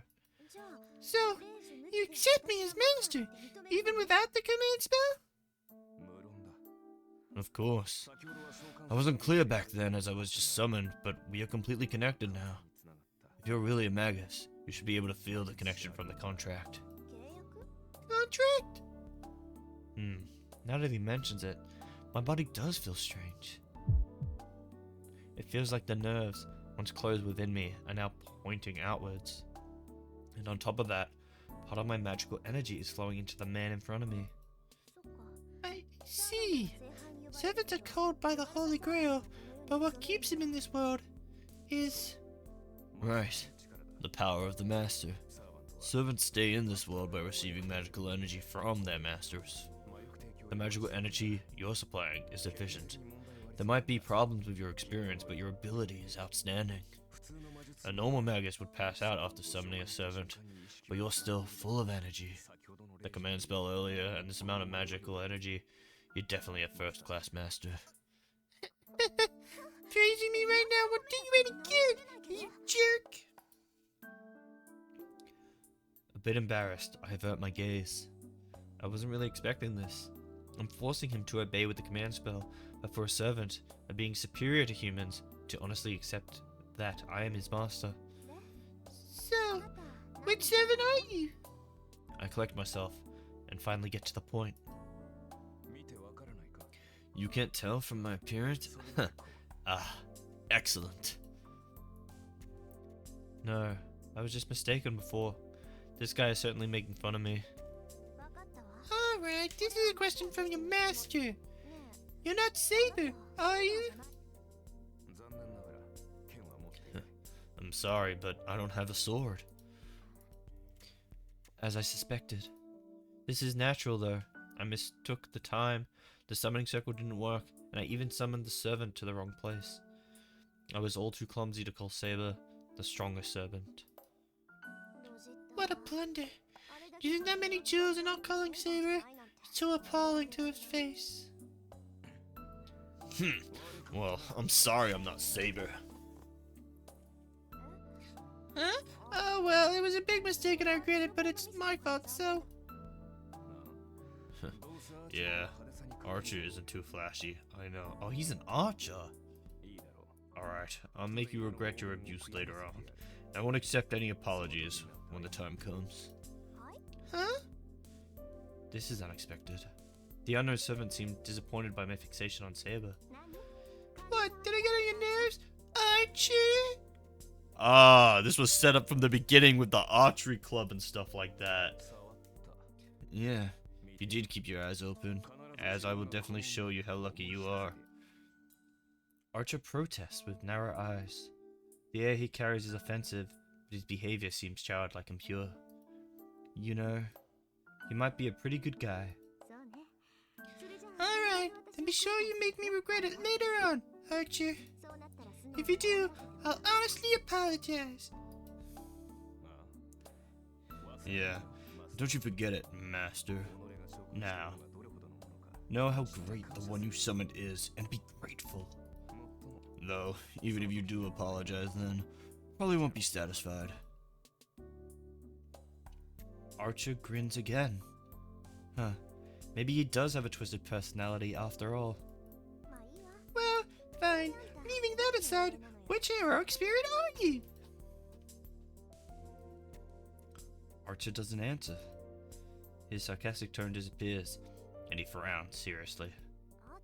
Archer, your master is asking you a question.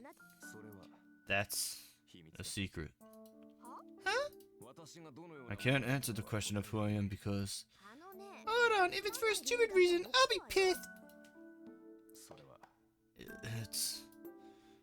Oh, that face again. Archer must be really troubled as he opens his mouth, like he'd rather not say anything. It's because I don't know myself. Wait, what was that? What? Are you making fun of me? I didn't mean to insult you, Master. But this is what you get for your failed summoning. It seems my memory is confused. I know who I am, but things like my name and origin are a bit vague. Well, the trivial things to be missing, so we shouldn't worry about it. Ah. I'm sure one of you guys will tell me what his actual name is. Don't worry about it. I've got that pushed my voice too far. If I don't know which hero experience you are, I can't tell how strong you are. Oh, that's no problem. It's a trivial matter. Trivial, you say? How can I make a prove when I don't know how strong my body is? There's no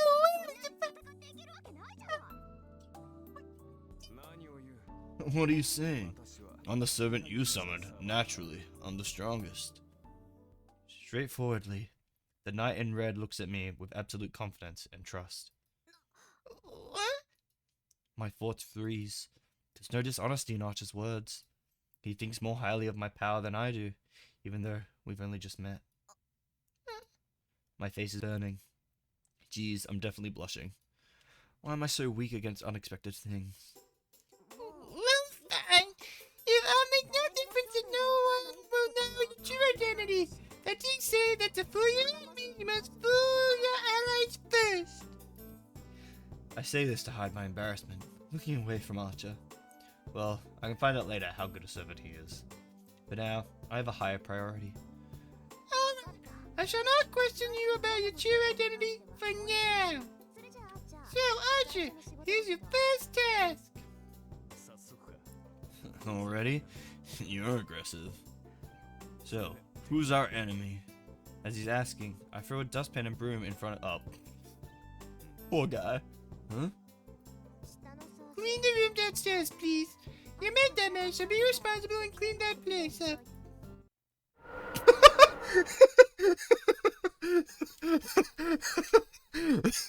Oh, I love that. He stands there blankly for 10 seconds. After recovering his thoughts, he grabs a broom, ready to make an objection. Hold on. Just what do you think a servant is? A familiar, right? He's a bit insolent, so he's difficult to control. Poor guy. Archer swallows his words. I don't intend to take back my words, and I do have a trump card. Objection. I refuse such an Really? Isn't known as a master? Doesn't your body feel heavy when you go against your master's wishes? Well, I'm sure it's nothing to you, but the penalty would continue until you clean up the living room. Won't it be dangerous to find in such a condition?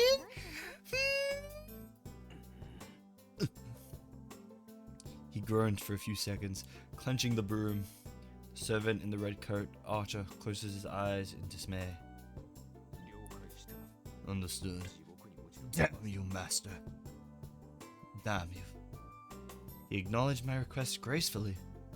Well, it's getting late, so I should rest for tonight. I can decide about how to treat him after I wake up. Ooh, the full moon. The day of fate comes to a close. No, this night is the start of fate. There are 6, including myself now. Once the last one summons a servant, the 7th one, who is not yet a master, this Holy Grail war will commence. It's not far ahead. The battle I've waited 10 years for is about to commence. Ooh. Ooh. Ooh. Alright, you know what? It's definitely not because my voice is dying on me. Gee. But I think we're gonna save it and wrap it up there for today. A bit of a short stream. I didn't expect my voice to like die like that so quickly.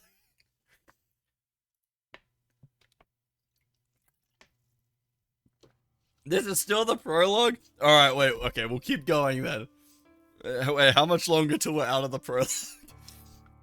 I could probably keep going if it's like only like another hour. But I feel like any more than that, my voice is gonna give out tonight. 2 more in real life days? Oh, game day.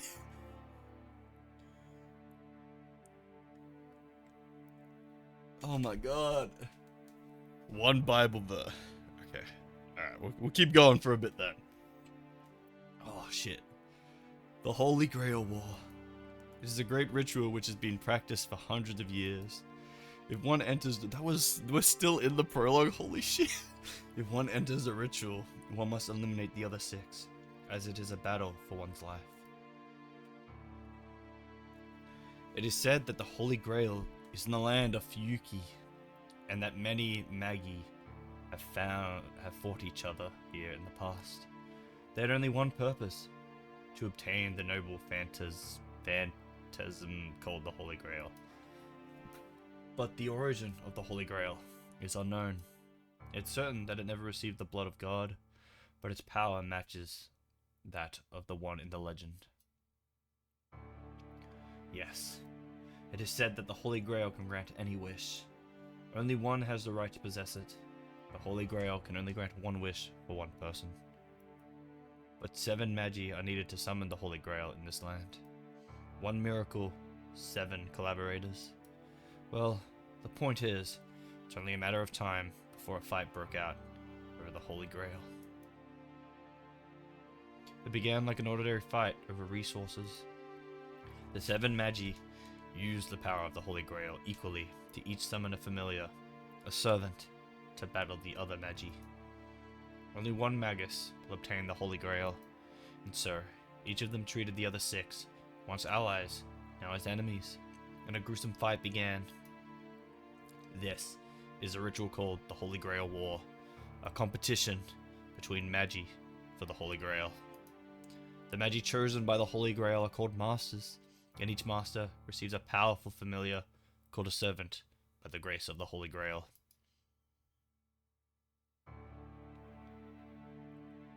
There are 2 proofs that one is a Master: summoning a servant and making it obey, and obtaining the 3 command spells that can order the servant. The first goes without saying. Yesterday, no, a few hours ago to be exact, I summoned Archer to be my servant. That leaves only the second. I must protect to the end this command spell that binds the servant. For a Master, this is probably the most important thing of all. The pattern inscribed on my right hand after summoning Archer, this is the command spell. This holy sign granted by the Holy Grail is the proof of a Master who has summoned a servant. This mark, with concentrated magical energy, is an instantaneous thing, not an internal one. It is consumed by use, and as the appearance suggests, it has 1 use for each strike. In other words, only 3 times. A Master who loses all 3 of their command spells will be unable to control their servant and faces death. Ooh, okay. So, the command spell must be guarded as closely as one's life. It hurts my head to think that I've used one right at the start, but it was completely meaningless. But it wasn't completely meaningless, so I'll call it good, because it's not unusual for servants to go against their masters. I'm fortunate to have been able to chain him using 1 command spell. Well, that's the gist of it. The Holy Grail War will start when the 7 servants are all summoned. I can't just sleep in. I don't know when the last Master will appear, but should be soon. Woo! Morning already! I'm so tired. Looking out of the window dazed, I noticed the sun's already way up. It's past 9.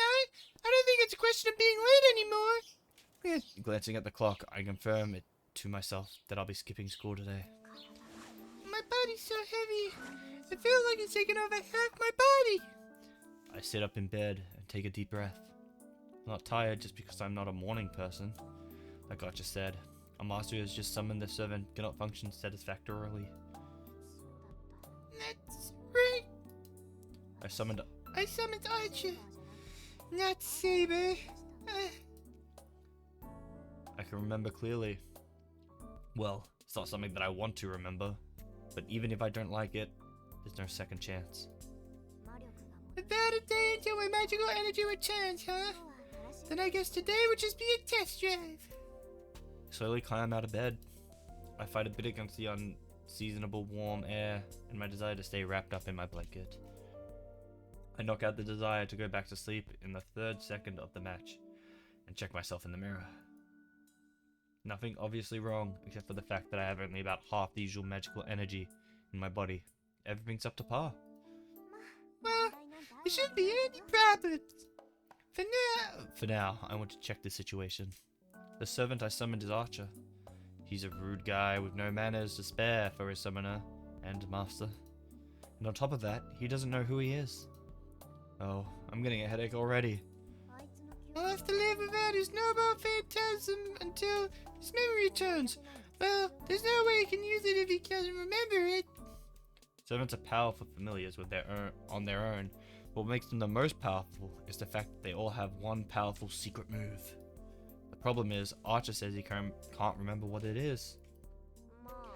Well, it's partly my fault, so I'll have to make do. That's right. As this is how things ended up, we're both on the same boat. I hope he sorts out his memories soon. But with the way he's acting right now, who knows when that'll be? Honestly. Looks like we've got a load of problems ahead. Damn. What? Maybe you should have a better opinion of him. This place looks great. The living room is just the way it was. I only expected him to clear up the rubble, so I'm moved that he went this far. He must have felt bad about making such a mess of the living room, or he wouldn't have done this. I should call him admirable, or maybe just a nice guy. The sun's already up. You're pretty loose. Don't say that, please. I take it back. This shameless attitude. He doesn't deserve any praise at all. Morning. You seem pretty relaxed. I see you've made yourself at home here. Well, there's a room I spent the night in. I've pretty much figured out where everything is. Oh, so I was cleaning anyway. I cleaned up the kitchen too. I was expecting more mess, but it was rather clean. It's quite impressive considering that you live in a Western-style house by yourself. I'm getting a headache. Why is my servant checking my cleanliness? They say servants think only of battles, so maybe this guy's broken somehow? I see. You're not doing well, are you? You seemed well last night, but sleep must have brought up your fatigue. I'll get you a drink, if tea's okay. So at home, in a stranger's house, Archer stands, takes out a new teacup without a moment's confusion, and pours a fine rose-colored tea. Cling.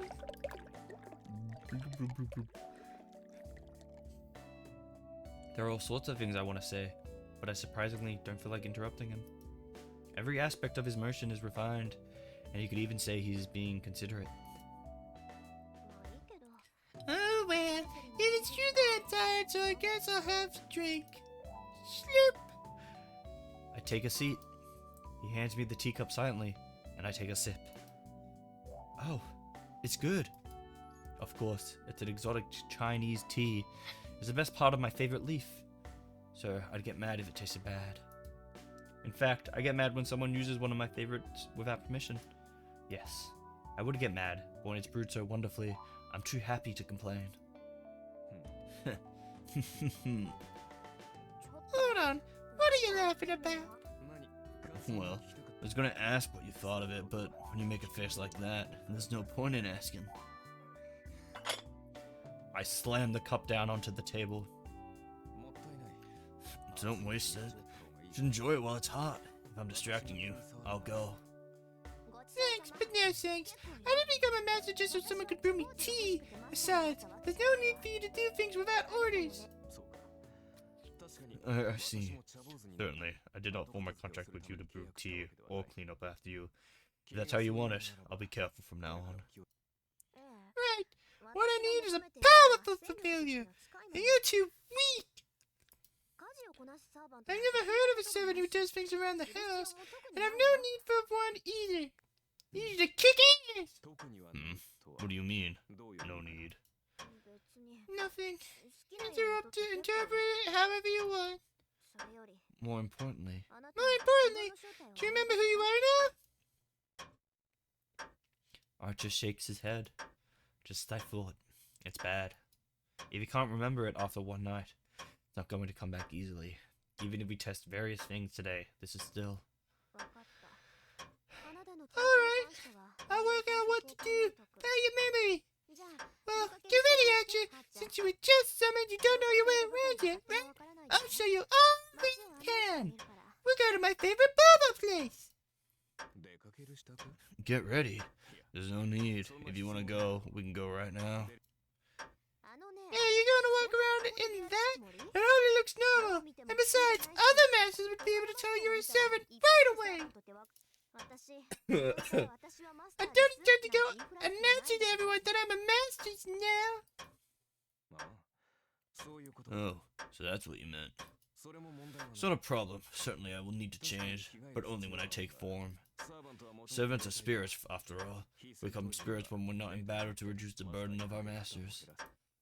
Oh, yeah. It was still a heroic spirit even if you're summoned already. Since it's a master's magical energy, that gives the spirit forms. If I cut off that magical energy... Naturally, we will return to spirit form. A servant in that state is like a guardian spirit. We cannot be observed by anyone except the master. We are connected to by the ley line.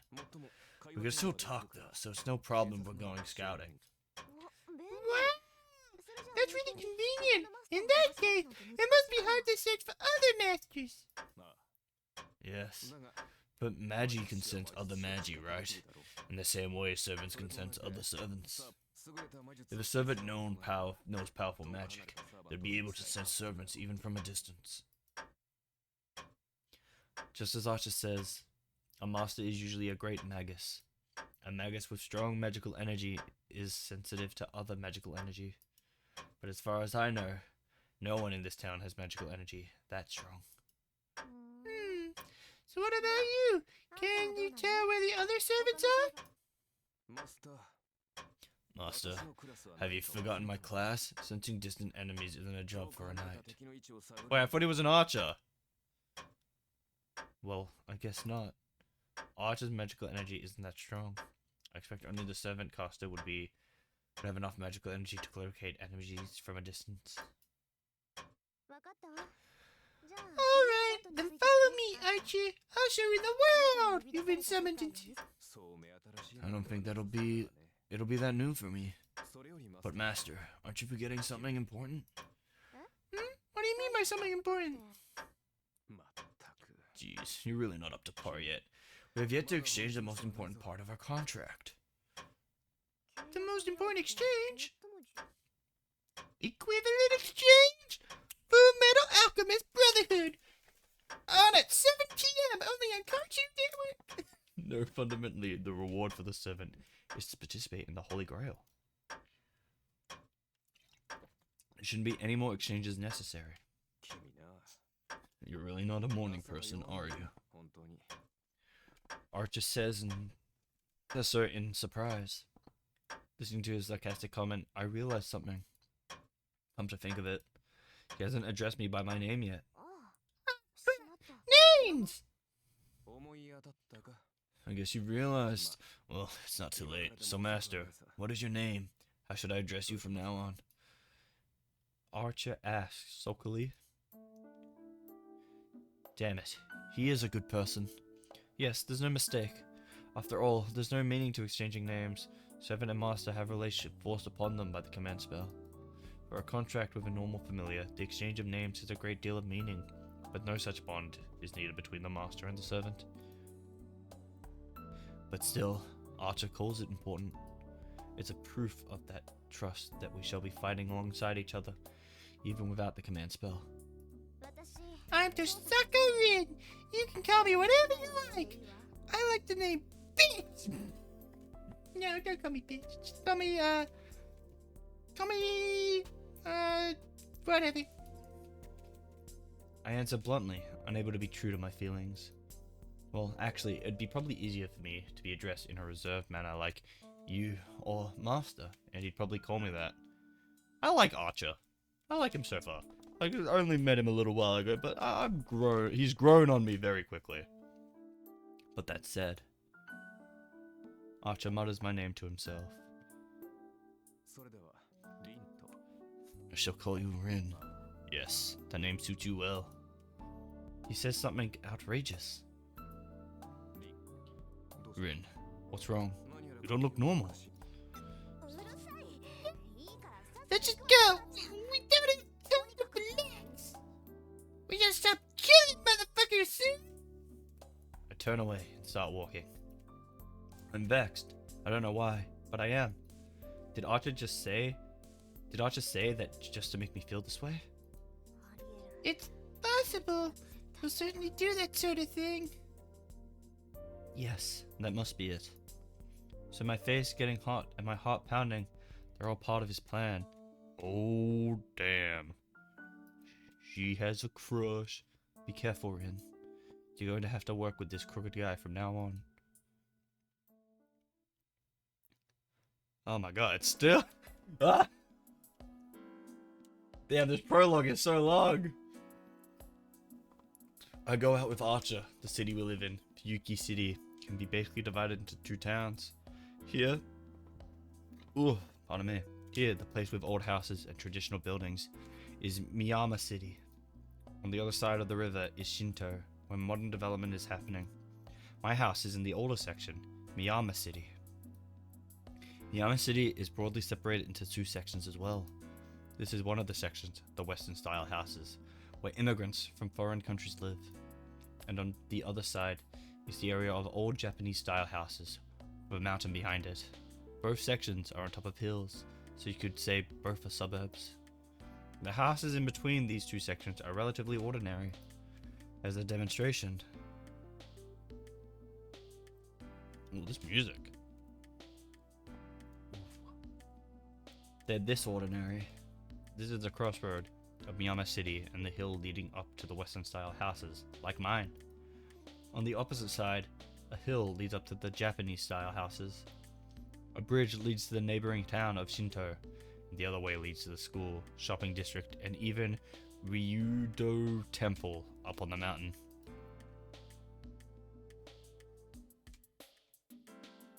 And this is the large bridge connecting to Shinto and Miyama City. A few years ago, a big station was built over that side. It has grown rapidly since then. Even though Miyama City and Shinto are in the same city, you can think of them as totally different places.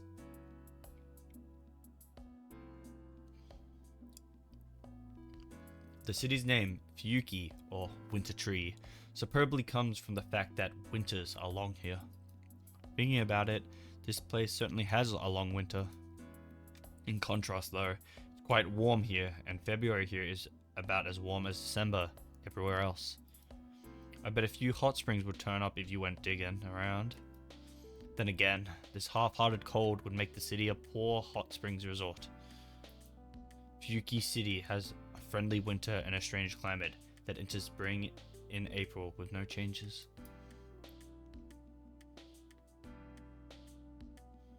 Shinto is all like this. The rapidly developing town started to build tall buildings as if rushed by something, and as a result, it looks very artificial. Though that's only in the last 10 years. From what I hear, the big fire here 10 years ago pretty much burned down the whole residential district. These buildings were constructed on the land no one lived on anymore. Spooky woods, and this is the center of it. This is Shinto's park. Now that we've seen all the important locations, what are your thoughts? I ask Archer, who is standing next to me. I can't see him, of course. It's a big park, but there is some reason there's no one here. So it shows, huh? Well, that's because there's a history to this place. I look around the park. A park this big and organized should be a playground for kids, even on weekdays. But there are only a few people here, and a desolate feeling runs through the place. It was about 10 years ago. They say there was a huge fire in this area, and it burned for a day until it went out just as it began to rain. Afterwards, the town was rebuilt, but this place was left as it was. It was burned to ashes, so they made it into a park. Archer says nothing. But even though I can't see him, I can tell that he is feeling something special. You seem to have noticed. That's right. This is where the last Holy Grail War ended. I don't know the details, but the last war ended here, and the place has been like this ever since. I see. That must be why this place is full of so many grudges. You can sense those kinds of things? Servants are spirits. We are beings similar to grudges and formed obsessions. Therefore, we are sensitive to such remnants like us. There were places in town with strong arrests. This is on a completely different level. To us, this place is more like a reality marble. Archer brings up an unusual term in a motionless voice. Reality marble. One of the magics condensed, considered the pinnacle of magi, said to be infinitely close to sorcery. For hundreds of years, a boundary field has been the defensive field that protects a magus. Put simply, it's a vicious version of a security system on a house. A boundary field is something applied to an existing area or a building to protect oneself from outside enemies, but is merely a transformation applied to what already exists. But a reality marble is different. A reality marble is an image that erodes reality. The imagined world of Magus, a boundary field that paints over reality by letting a Magus heart take form. That is what we call a reality marble. In other words, it's a large ranged magic that distorts, no, remakes the world as the Magus wishes. Rin, what are you thinking? No, I was just surprised. I just thought that reality marble seemed an uncommon turn for an archer. What? That's strange for me to know. Of course, reality marble is the taboo of taboos. The secret principle. It doesn't make any sense for an archer to know about it. Isn't that right? I asked with my expression, and then I sense him sighing heavily next to me. Rin, a hero is someone who excels with both magic and weaponry. It's fine if you want to think that an archer can only use bows, but please don't take such an optimistic view of the other servants. Come to think of it, he's right. I understand. That was a careless thing to say. I'll be careful from now on, so it's okay, right? Rin, I'm going to be honest. You are excellent, but because of that, you have a habit of underestimating others. You should reform that habit before you grow. You'll be rather rude, bitch! Reform? That's like training bad habits out of a horse. Oh, excuse me. I didn't mean to make it sound like you're a disobedient horse. I just used the word because it suited your image. Hey, that's even worse! Ouch! My right arm suddenly hurts. Rin? Be quiet for a second, Archer. The command spell engraved on my right hand is hurting. A small warning, as if to get my attention. Someone's watching us. I extend my consciousness to the surrounding. Ooh, I'm invested now! I roll out the threads of my consciousness and search through the park. I can't find him. What about you, Archer? It's difficult. I can't even feel the stare. Then it must be a master watching. I don't know who it is, but if Archer can't sense it, it has to be a master. There aren't 7 of us yet, but if we wanted to, we could start the fight at any time. It seems the one watching us wants to battle, but the command spell reacts to the other command spells, so that must mean that if you are a master, you should be able to recognize other masters when you see them. Then, wouldn't that mean you should be able to identify the other master too? Yes, but a superior magus can conceal their magical energy. Even though command spells react to each other, they operate on magical energy. If the master has closed his magic circuit, it'll be hard to find him. The That's troubling. That means we are showing them our location. That's right. Well, if I search around my house, I should be able to find something that kills my magical energy. But, You don't need it? right, because if I don't hide it, they'll come to us, right? It saves us the trouble of going to find them.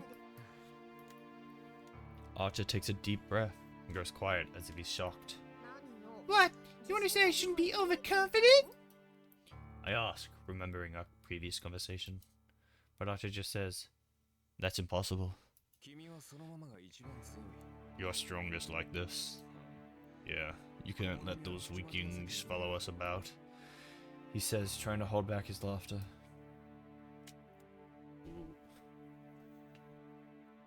Well, it's not like I like his response, but we decided to continue walking around town. We tour the important places, really dragging our observer around, having dinner along the way, and bring things to a conclusion. We've been walking a lot, and it's now 7.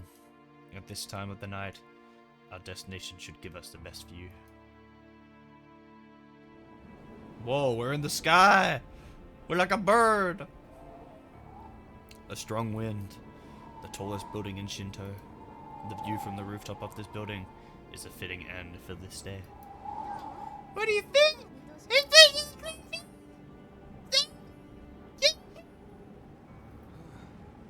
Jeez, I pity whoever you go out with someday. You drag me around all day.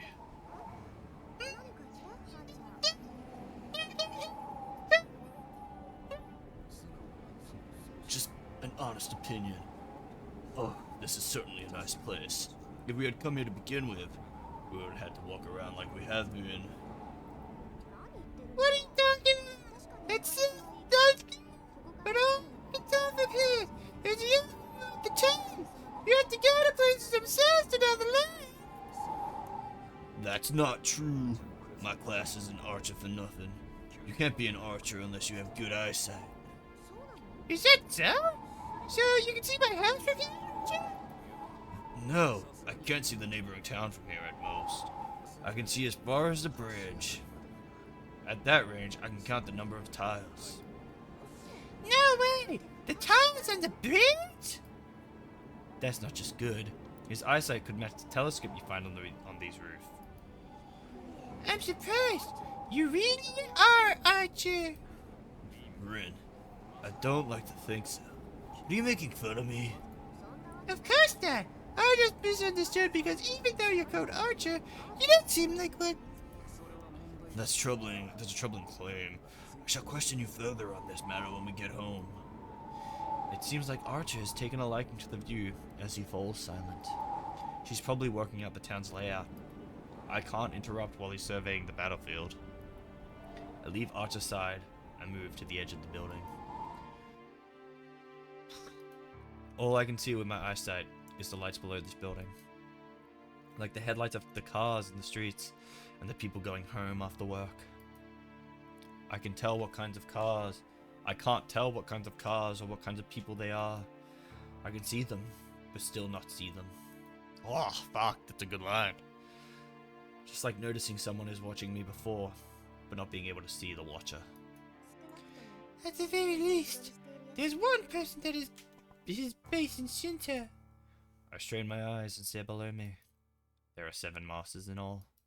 I still don't know who the masters are, nor which servants they command. Right now, I assume all the masters are walking around town, collecting information on other masters.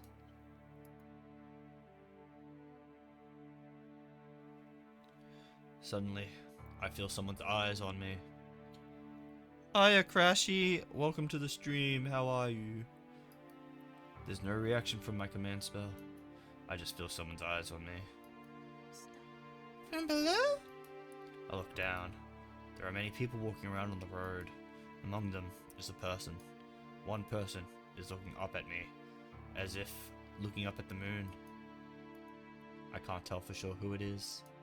I can't tell for sure, but I still know who it is. It's surprising. What's he doing at this kind of time? Rin, have you found an enemy? Archer calls out to me, as if sensing my excitement. Nothing.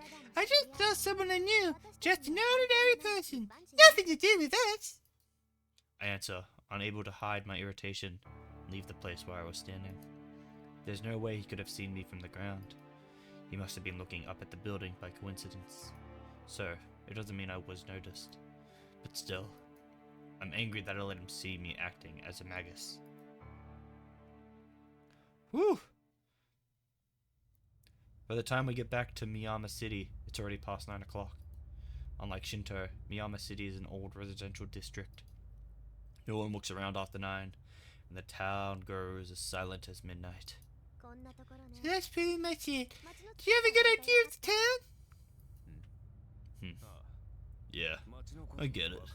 I'll figure out the rest as we go along. Then we're done for the day. I'm not up to par either, so let's go home and rest.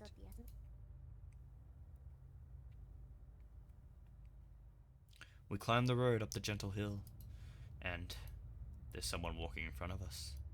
Huh? Sakura? This is bad. I don't want to see her right now. Whoa, what the fuck was that? Lin, why are we hiding?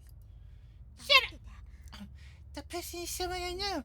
I skipped school today, so I don't want to see her. As I speak, I look at the figure ahead of us. Oh, she's gonna be a magus, and we're gonna have to fight her to the death! Oh, God! On the road, there's the well-known first-year student. And a foreigner I don't know. Oh, shit. That foreigner's definitely a summon. She's covering her hand! Fuck! Oh, my light! She's covering her hand. She's definitely one. She wouldn't be covering her hand if it wasn't for a reason.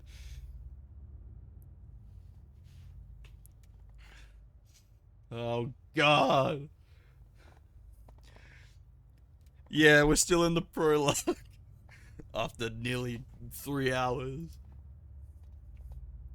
They are talking about something. No, it seems the foreigner is talking to Sakura against her wishes. Lin, is the person you know the foreigner? No, I don't know him. There are a lot of Western-style houses around here, so we might be visiting one of them. I say that much, then scold myself for being too soft. Where the girl is involved. Acha, is he human? I don't know. He has a form, so he should be human at the very least. He is not a servant. Right. He's not a master either, so I guess it's just a minor quarrel. Still, I know she's not the kind of girl to get into trouble with a guy. And they're going. That girl is walking up the hill. The man is. Ooh. Oh, it's getting stressful. The blonde guy goes down the road we came up.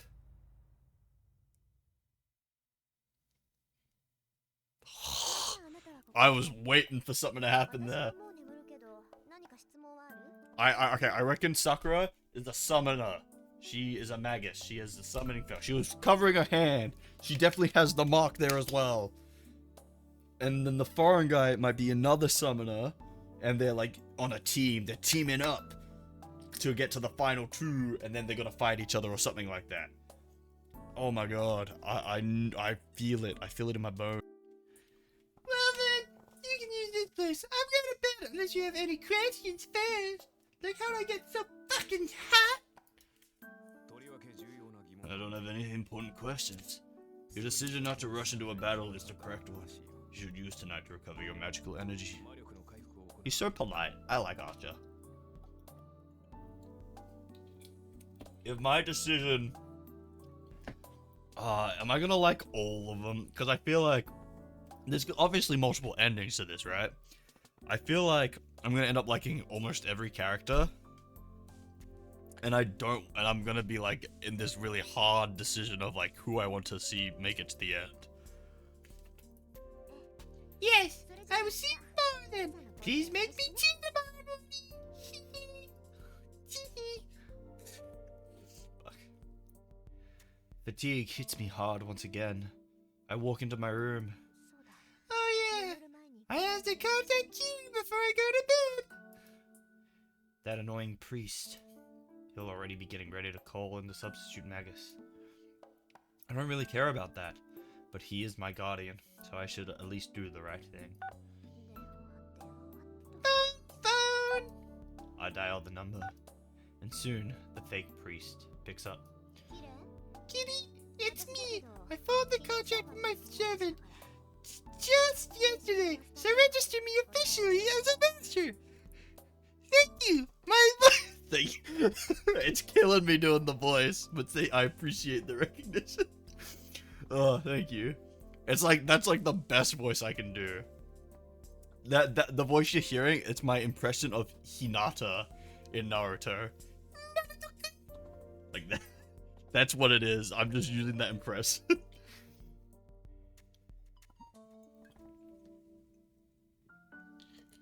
Oh. God, I'm dying here.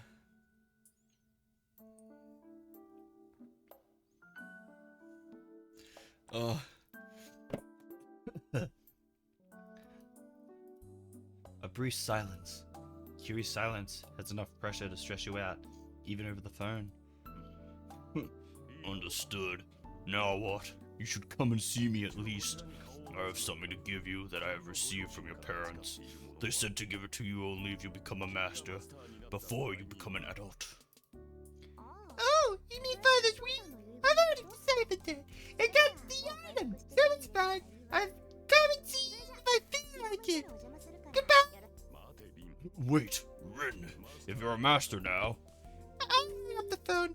Fuck that guy. I don't need whatever cool thing he does for me that's probably gonna save my life and I should have accepted in the first place. He's gonna give to someone else and they're gonna kill me. Listening to Kiri's lecture while I'm tired won't help me recover my magical energy. Right. Right. All preparations are done now. All that's left is to sleep. When I wake up next, it should be a completely different morning. 10 years ago, the Holy Grail War, in which my father competed as a master and was defeated. Now, I'm entering the same battle. I'm gonna kick fucking ass. Tell me That's what it fucking is. I'm like doing this voice and I'm like, what is it? It's like, I fucking sound like Charmin. That's what it fucking is. It's not Hinata, it's Charmin. So, after breakfast, I clearly explained my immediate plans. What? You're going to school? It's Saturday. Yeah. Do you have a problem with that? Aren't you? Not Saber? No problems, it's just...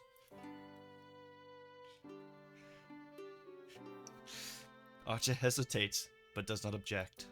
He must have realized yesterday that I'm not the type to take back my decisions. I can kind of tell without him saying so. Archer is sarcastic, but he has an honest side to him, so it seems he won't complain about something he's accepted. Oh, thank you. I am very talented. Or I should be a voice actor, shouldn't I? You know, just put my skills out there. Yes, in other words, he's faithful in an awkward way. This is my conclusion. No more of an intuition after watching Archer for all of yesterday. Lin, as your master now. As you are a master now, you must always be cautious of other masters. School is a place where it's hard to remain prepared against sudden attack. That's not true.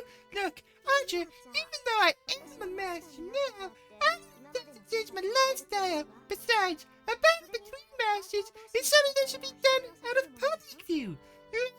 So if we were at a school where there are lots of people, I don't think we'll see any kind of surprises.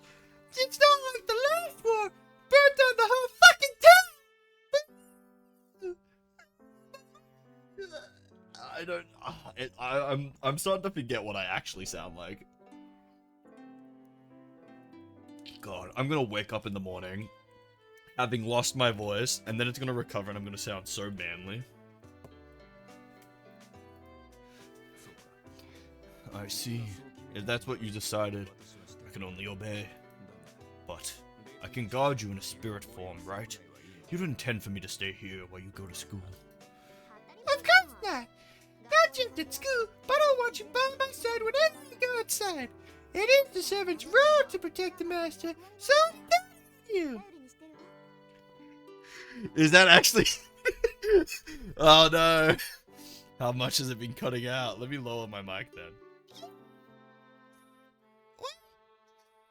Oh, you're right. You're so right. I'm... has that been going on the entire time? Yeah! Have I just been cutting in and out while doing this voice? Fuck. I've wasted 3 hours of speaking like that. Oh god.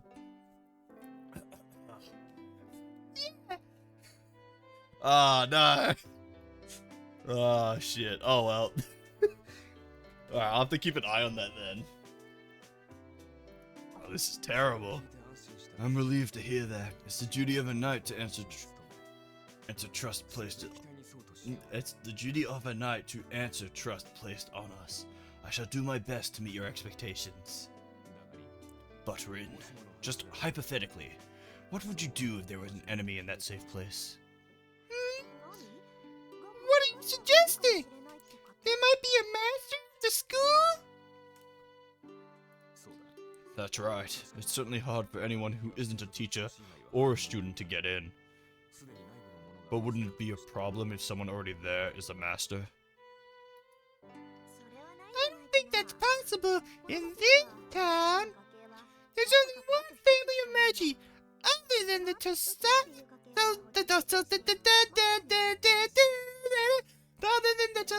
Sorry, I really like that song. The other family has declined, and they don't even have a master. How do you know there isn't a master? It's only natural to investigate another family of Magi in the same town. He's a master, and his successor doesn't have enough magical energy to become master. Then we can just ignore them. I see. So there is another Magus at the school you go to. But you say that Magus doesn't have sufficient magical energy to become a master? Is that correct? Exactly. So most masters will probably be coming from elsewhere. I don't think such people would come to the school. Is this the main character dude that had Saber at the beginning? That she's severely underestimating at the moment? No? Okay. Well, for now at least. But Rin, there are always expectations. What if there is a Magus at your school that you don't know about? Like I said, there aren't any. Oh my boy. Oh my god. Like I said, there aren't any Magi and sensitive to others. Magi, if we were at the same school for a year, I should be able to sense other Magi, no matter how well they hide. It's me. Archer is hot. Wait, well, it's true. It looks like this part here, right here, you know, like there, and then this looks like a dick and balls. Kinda. Like someone's crushed the dick. Right there, and then there are his balls. I will state with confidence. Wait, state with confidence that there are only two Magi in the school. One of them is me, obviously, and the other is only an apprentice who doesn't have enough power to become a master. So hot, fire in his blood. You understand? What the fuck was that? Your consonants just needless worrying. It's completely impossible.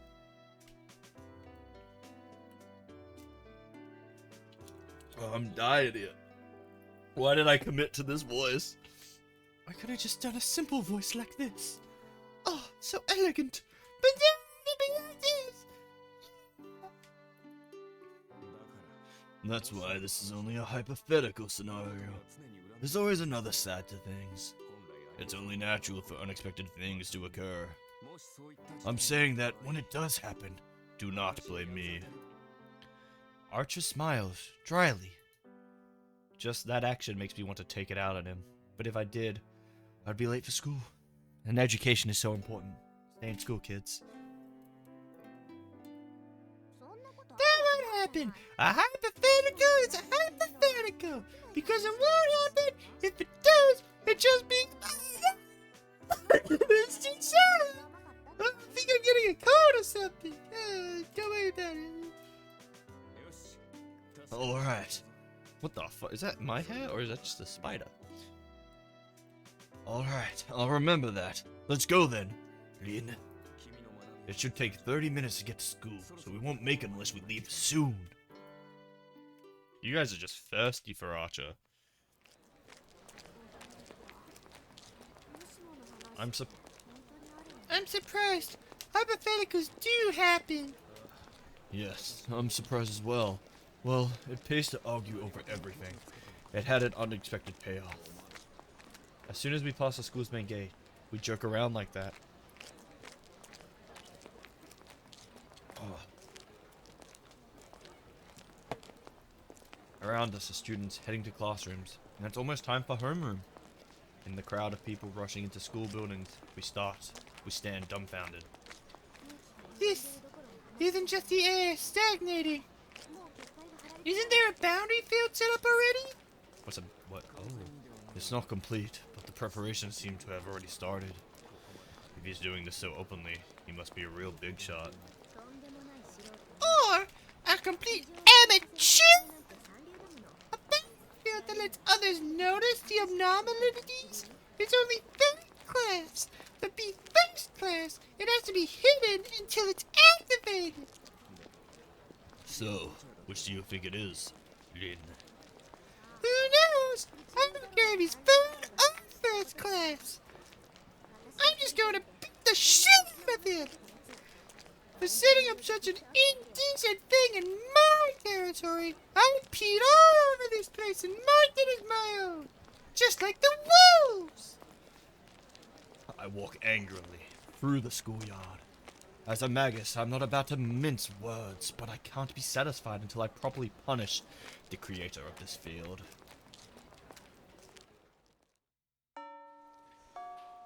Oh shit, I'm at the claw After second period, we're walking back from the music. Oh god. I'm killing my voice here. After second period while walking back from the music room, I see a first year student walking unsteady. Oh, they got silent. The student is carrying some stack of papers. It looks like she's having trouble. I'll help, Sakura. What voice did I give it? Huh? Ah, Tosaka-senpai. No, that's... Tosaka-senpai. What? Hey, that's world history. That'll be my homeroom teacher. That Kuzuki. What's he thinking making a girl do this? Here, give me half of it. Oh, yes. Thank you, senpai. It's fine. So we're taking these to your classroom. No. We're taking them to Kazuki-sensei. He said he's recalling them because there was a misspelling. I understand. Kazuki's really stubborn. He's the guy who's canceled a whole test just because there was one misspelling in it. Huh? You mean the school exam? Right. I think it was last year's midterm. He came in while everyone was filling in their name and said in his usual tone that the midterm has a misspelling in it. He said that the question was not correct, so the midterm was to be canceled and retaken at a later date. We were surprised. So we, the teachers, and they still talk about it. Ugh. All the air just went out of my lungs. I'm gonna be able to hold my breath for so long. Well, your Rin have better voice than your Sakura. Change my mind. Alright. Oh, yes. That's just like Kazuki-sensei. He doesn't think of teachers should make any mistakes. He goes too far now. You realize Kazuki is stubborn as a rock or a mountain.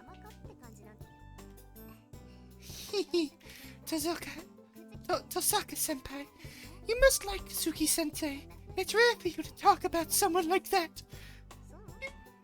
Be more flexible.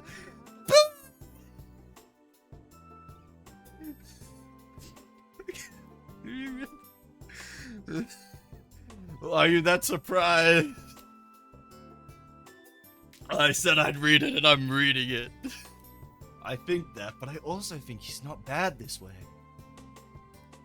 At our school, there's a teacher liked by all students, and a teacher feared by all students, like a god. The balance between the two works so well that I think Kazuki-sensei is a good disciplinarian. He's the stick in the carrot. What? He's the stick in the carrot and stick approach? Okay, I read that right, okay. Well, wait. Well, you have to think more than what you read second year. He teaches ethics.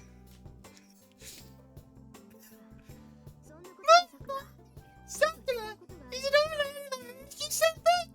Do you want to go to prom with me? Huh? Oh, fuck!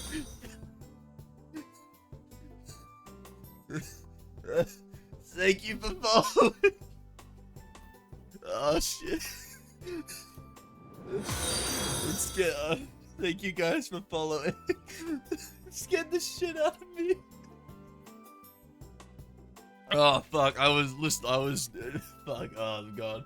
I need a second to recover off of that. It's too late. I've already gone down the rabbit hole. I work in customer service too, so it doesn't hurt that I lose my voice. Huh? What is it, senpai? It's about yesterday. Were you talking to a strange foreigner? That's right. I'm waiting for a character for me to do my, like, deep voice of, like, yes, we will do this. I will kill you. I want to do that voice as one of the characters. That voice doesn't really hurt too much. If you still like this, I'm just trying to permanently change my voice. One of these days. Position. Oh no! Don't tell me that. Oh, you were watching, senpai? I'm so embarrassed. Just by chance. The one.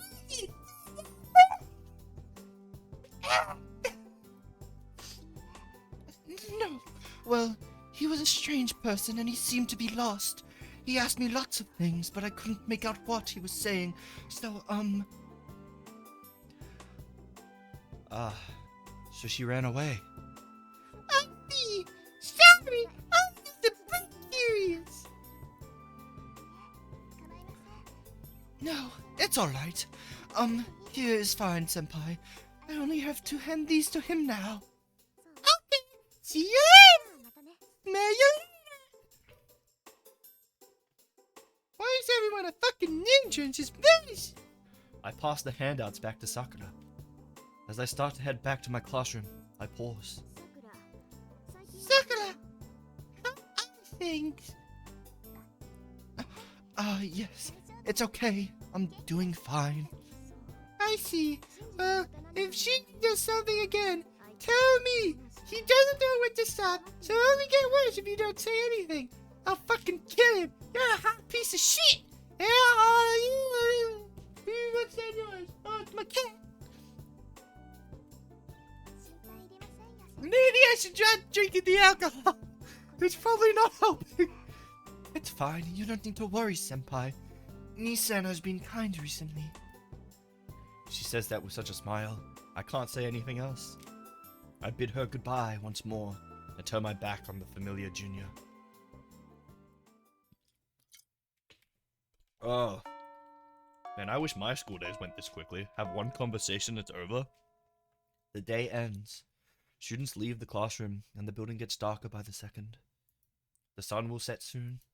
When the red sun sets and night falls, there should be no one left in the school. Let's begin. Archer, first you should check out the boundary field.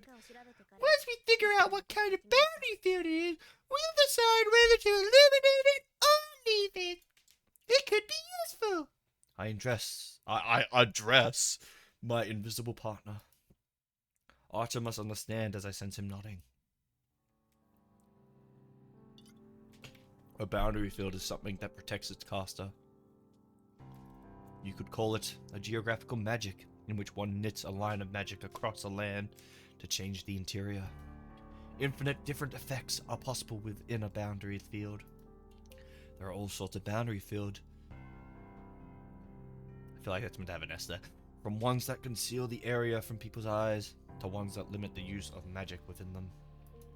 The most aggressive of all are those that oppress life forms within them.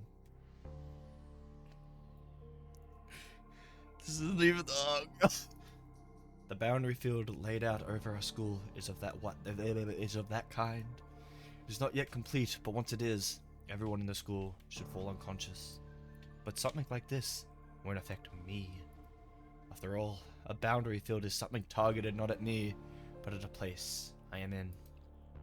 Such an indirect magical energy intervention has no effect on magi, who have magical energy throughout their bodies.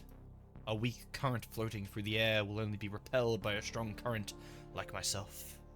But this boundary field has a different intention. I don't know what kind of person set up this boundary field, but his intention is not to defeat a master. It's hard to believe, but his target is everyone in the school.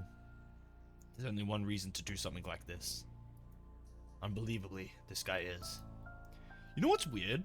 I haven't seen much of it. I've seen like a couple of clips of like fights and the openings. I feel like Fate would probably be like if you had. Oh, thank you for the follow, Myth Man Demand. Everyone else, I feel like from what I've seen of Fate, I feel like it could work potentially really well as kind of like a live action if you had really well thought out choreography. Fried Shrimp Lizard, thank you for the follow. With this, I'm playing Stay Night for Twitch. Yeah, I played many games in Twitch. I search the school building and emerge onto the rooftops to finish. It's dark outside. It's 8 o'clock now, way past the school closing time, which is 6. That's great maths right there. The only people still in the school are me and Archer. So, this made 7. Well, it looks like this is the origin. Ooh, it's sperm going to an egg. That's the first thing I thought of when I saw it. That's a bunch of sperm trying to get an egg to make a baby. An 8-stroke mark is overly drawn on the rooftop. This purplish-red character, only visible to Magi, is something I have never seen before. Engraved with something unknown. Something I can handle? This guy's way too good, and I was the best! The person who set up this boundary field didn't think about anything. He didn't think of... But the boundary field is bound with amazing skill. It can temporarily drain the magical energy from this boundary field, but it cannot eliminate the boundary field. Okay, how many times did I just say boundary field? The boundary field can be reactivated just by having the caster put more magical energy into it. Archer says nothing. He's been quiet ever since we came out onto the rooftop. Probably because he too recognizes the power of this boundary field. This boundary field doesn't just drain one's strength. Once activated, it'll literally dissolve all the people within it. There are boundary fields that drain physical and mental strength from people within them. But the boundary field laid out over the school is on a completely different level. This is a soul eater. It is a blood fort that dissolves people within it and claims a soul that seeps out.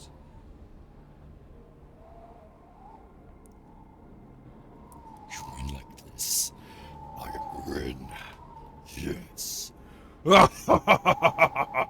This is my written voice. Yes. Amarin. Best magical man. Oh, that. Since ancient times, souls have been hard to handle, even though they're believed to exist.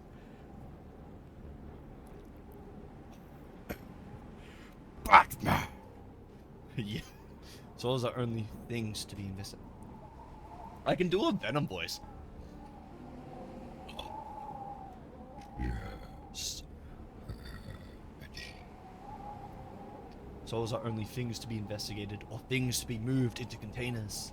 It's incomparable. I want to see some titties, bro. I'm sad that there's no titties. The horror. Oh. See, you understand. The lack of my cat's down there, and she also understands. August is your. Thank you for the follow, August. Augustus, sorry, it's probably Augustus. To collect them in a single place. It's because a magus has no use for them, even if one were to collect their unconvertible energy. So if there's a reason, it must be.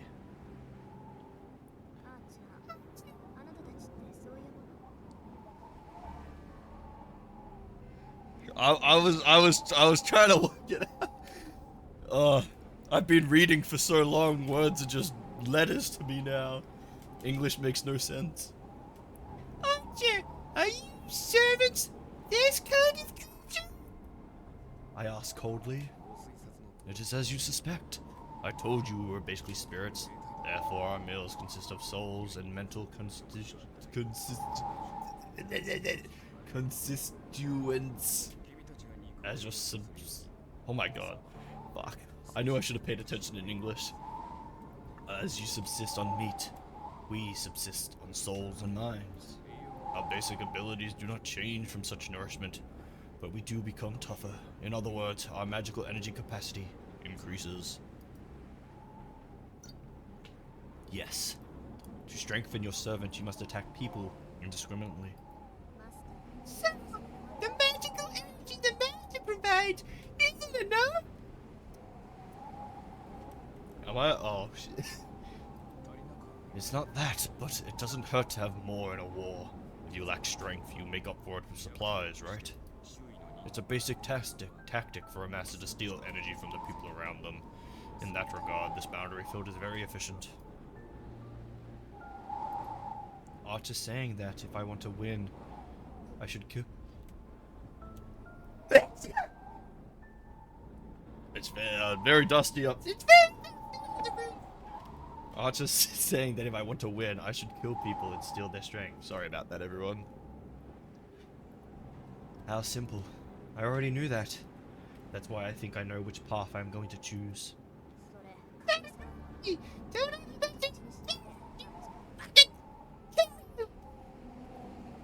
I say so while standing at the mark. For some reason, Archer sounds happy and has confident. I like Archer. I don't want these guys to lose, but I feel like I'm gonna have to make an important decision, and what I do is gonna affect who wins, and I want these guys to win. I feel the same way. Do not intend to do so either. Let's erase this. It's meaningless, but it should hinder them a bit. I approach the mark and extend my left arm. The magic crest on my left arm is the Book of Magic, passed down the Tosaka family. I switch on my sense. Push magical energy into my magical crest. Read the part that explains the elimination of boundary fields, and now all I have to do is activate it. Absorb mental stand. Extraction second section. I touch the surface with my left hand and let my magical energy flow out. This will at least wash the color of this mark, but... What are you going to do? Erase it? What a waste. Suddenly, as if to stop the erasure of the boundary field, a voice echoes over. Oh, shit! I quickly stand up and turn around. Oh, what? Look at that. Oh, shit. Oh, no, I have to come up with a new voice. I quickly stand up and turn around on top of the water tower, pulling a Itachi. In the sky, 10 meters away, a guy is looking down at me. Deep, ultramarine that melts into the night. His grin is wild and a bestial smell carries on the wind. The stare of the beast is a cool one. The man in blue looks at me like an old friend, even in this situation. No. No. Petty tricks are the Magi's job. We only fight. No, I need to come up with a cool voice for him. A fur has appeared. Lancer God. No petty tricks are the Magi's job. Wait. Mr. Potter. No. Petty tricks. Petty tricks are the Magi's job. We only fight as we command to. Isn't that right, you over there? Casual, but his voice is filled with murderous intent. Guy can see Archer. That's like no. Okay. I need to reset my voice. Hang on. Water.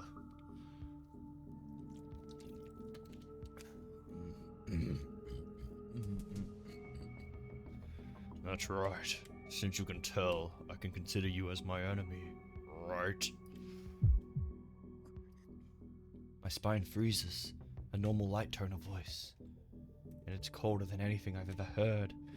It's scary enough to make me vomit. Oh shit, that's cool. I can't tell how I should move or what my best course is, but my reason is telling me absolutely not to fight this man right here. Wow, that's pretty good. You seem like you don't know anything, but you grasp the important points. Man, I messed up. I shouldn't have called out to you just for fun. The man raises his arm. It happens in an instant. The arm that held nothing until now. Yo! Yo! Yo! Now hold the red weapon, 2 meters long. I jump to the side without thinking. I can't spare the time to consider that I can't jump full force while on a rooftop. I just jump with full force to the side as if trying to smash the fence. Yo! Oh shit! This is still the prologue! A whirlwind brushes past my hair. Barely made it. He rushed me in an eye blink and mercilessly slashed at the space I just occupied. Huh, you've got some good legs, young lady. The blue whirlwind pursues me. There are no escapes. The fence is behind me, to my sides. No, I won't make it. Wait, that wasn't me. That was a different voice. My response... Oh, no, that was me. My response is fast. I run the magic crest on my left arm and assemble the magic in a single measure. It lightens my body and adjusts gravity. In this instant, my body becomes light as a feather, and I leap. In. I know! Let me handle it! I jump over the fence and fall from the rooftop. Dude, what the fuck happened here? Oh shit! The wind and pressure push against my body. 15 meters to the ground. 1.7 seconds until landing. No, that's too slow. He'll catch up. Let's go!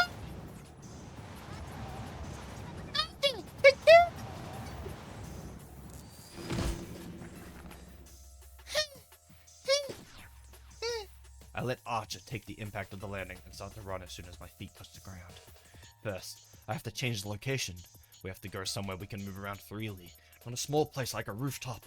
We have to move to a large field with no obstacles to play to Archer's and my strengths. I run from the rooftop to the school ground in less than 7 seconds. It's more than 100 meters. My speed is so fast that normal people would see only a blur. But that's... Nah. Those are really good legs, but it'll be a waste to kill you here. Meaningless against a servant.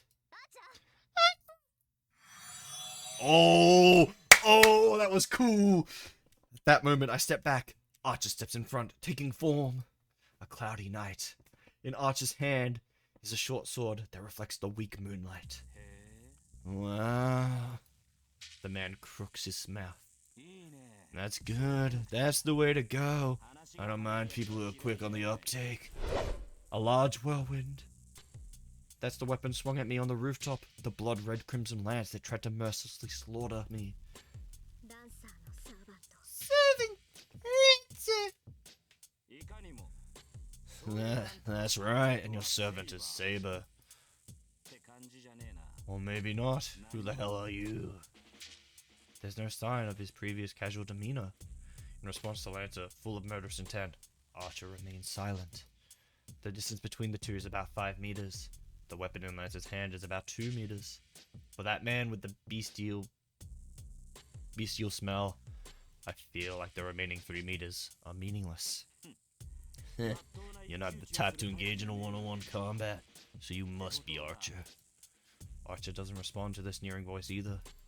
Confronting each other, strangely, are red and blue. The two counterfeit-colored knights are already watching for the other's clinching blow. Alright, I don't like it. But now we've met, we'll just have to fight. Come on, take out your bow, Archer. I have some manners, so I'll at least wait for that.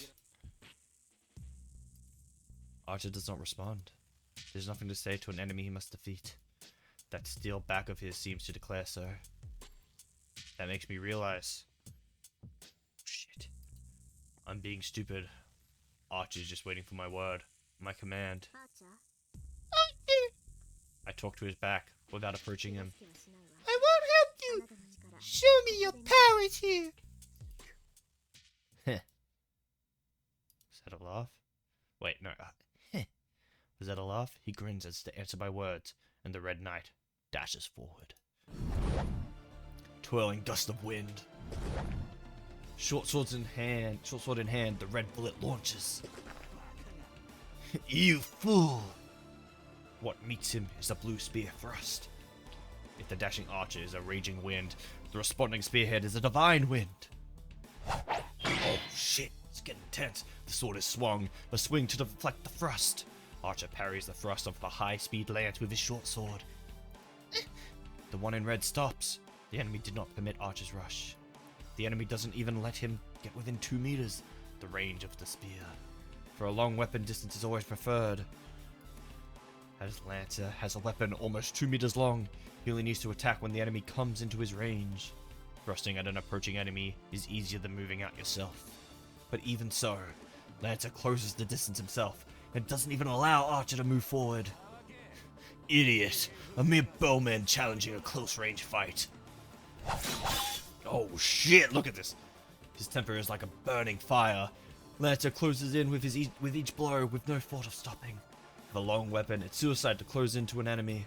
The spearman's tactic is to use their long range to defeat the enemy and win the battle.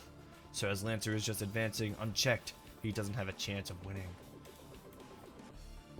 Bro, this is getting intense. I'm pumped up for this. No way! But that's just by the book.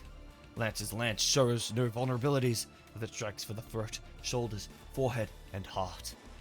Thrust so fast, even the after images are blurred. As each strike of his lance repels, rebuffs, and pushes back Archer. Any one of his thrusts could be called a final blow.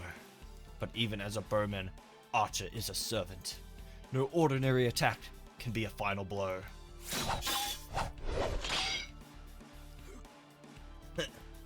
Having repelled the lance aimed at his forehead, Archer closes in with speed superior to Lancer's lance.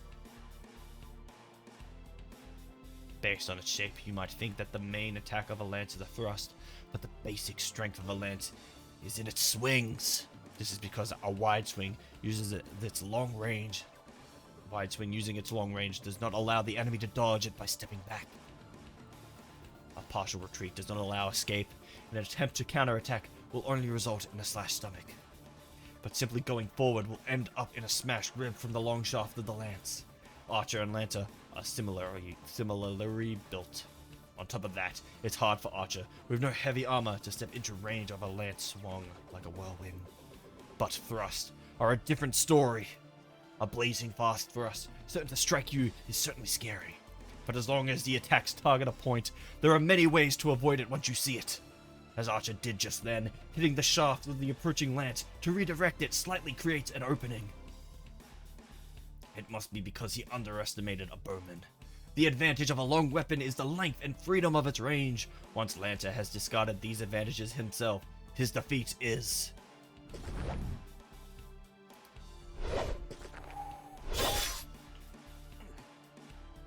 The one in red stops. A nightmare. Time is revising. The thrust is faster than the previous one.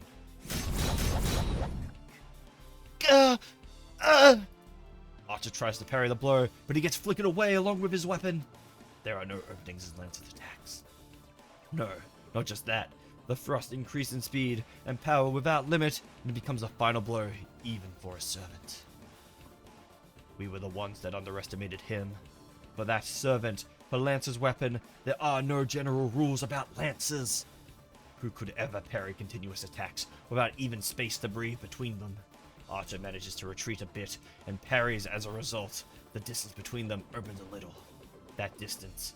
Lancer uses the distance as a runaway to launch an even more powerful attack.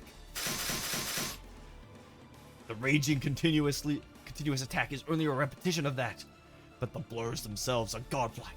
10 blows already. No, it must actually be many times more that.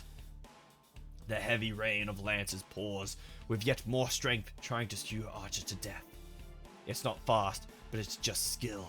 It's thrust like a waterfall with no change in speed. What can Archer do as he's now on the defensive? With such a short sword, he can only parry the lances. He has no way to close on Lancer, and he continues to retreat. A vacuum of steel unfolds. Support. I have to back Archer up, but my throat won't respond. I know the feeling. My magic has poor aim. Unless Archer gets far from Lancer, I will hit him with my magic as well. Such an opening would only increase Lancer's advantage. And besides, frankly, I'm captivated. This is a battle between servants. This is the Holy Grail War itself, where we use heroic spirits, the highest rank of familiar, whom we would never otherwise obtain. Servants.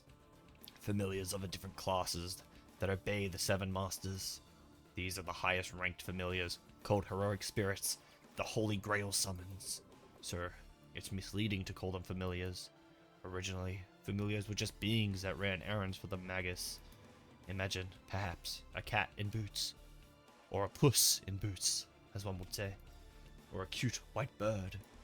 Or a black dog that doesn't obey its master, or something like that. Familiars that a mere magus can summon are of that level. Familiars are just familiars. They are only mascots that run errands for their masters, so they cannot be beings stronger than their masters. But servants are different. They are the most powerful beings. Even for sorcerers, of which there are only 5 in this world, it would probably be impossible to form a contract with them. It's not that the summoning is hard, or even that the ability of the servant surpasses that of the magus. Servants themselves are beings above magic. I'll make it clear. Servants are heroes from the past. Myth, legend, fable, history. Fiction or not, the superhuman beings who gain concrete existence in folklore are what we call heroes. A hero that becomes eternal in people's mind is no longer human after their death, and is prompted to another form of existence. Humans who bring about miracles, save people, and achieve great deeds are called heroes, even after their deaths. After being so called, they are promoted to heroic spirits after their death and become guardians of humanity. It doesn't matter whether these people existed in reality or only in stories. It is people's minds that create a hero. People's wishes that this is how things should be. Give them form and set them up as real. Authenticity does not matter. Does not matter. They can have form as long as they have fame as a legend and people have faith. The ultimate ideal humans have created, the greatest human people have created. These are the heroes, the heroic spirits. And of course, since they are beyond human, they cannot be controlled by humans. A magus usually borrows their power only to mimic them. They can't summon the heroic spirits themselves. But the Holy Grail made that impossibility into reality. It summons the heroic spirits beyond human control and turns it into a familiar, obedient to its master. That nonsense is proof that the Holy Grail is almighty. And with the passing of years ignored, the heroic spirits are summoned, the most recent from 100 years ago, the oldest from ancient days. The 7 heroic spirits obey each of the 7 masters, protect them, and eliminate the masters of the enemy. Heroes from every age and country are revived into the present day, to kill one another for supremacy. That is why this ritual is called the Holy Grail War. Damn, that's cold!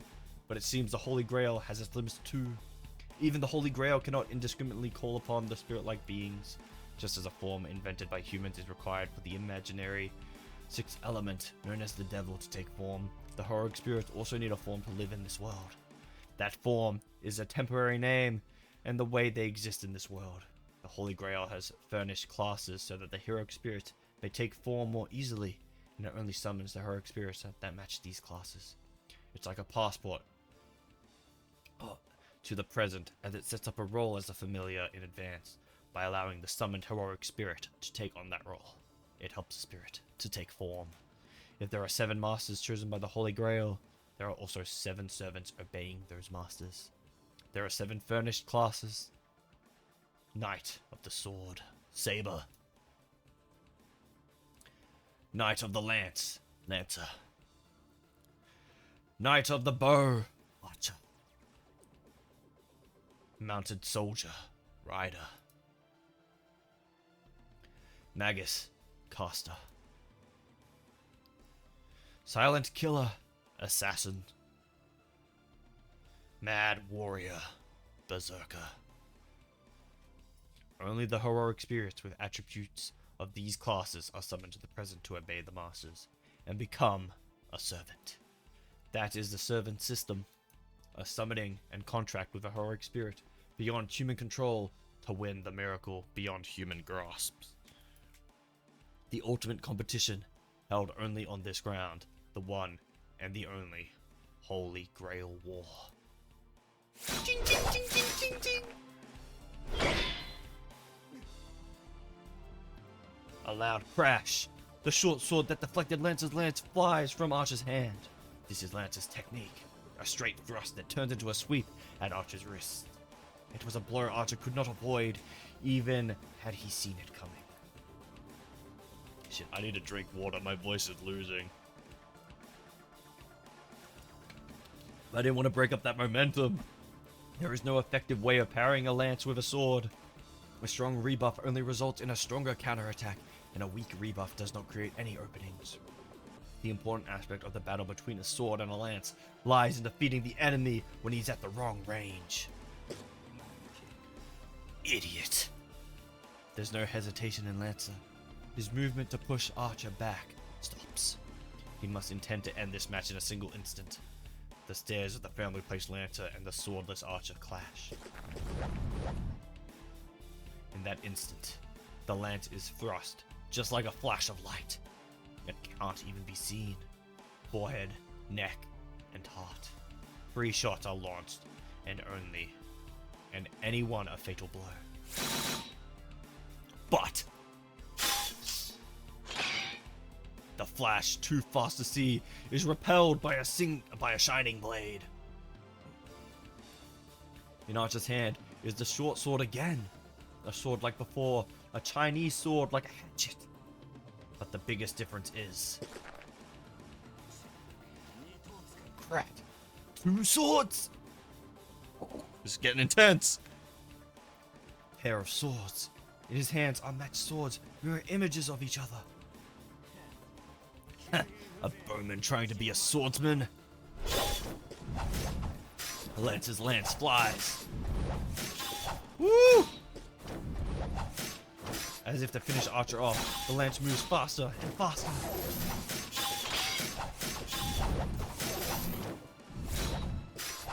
Archer defends with a burning spirit, his hawk-like eyes saw that he will not retreat anymore. No, the two will only advance from now on. The clashing sounds are like a well-orchestrated music. A well-orchestrated music. Two steel clanging against each other.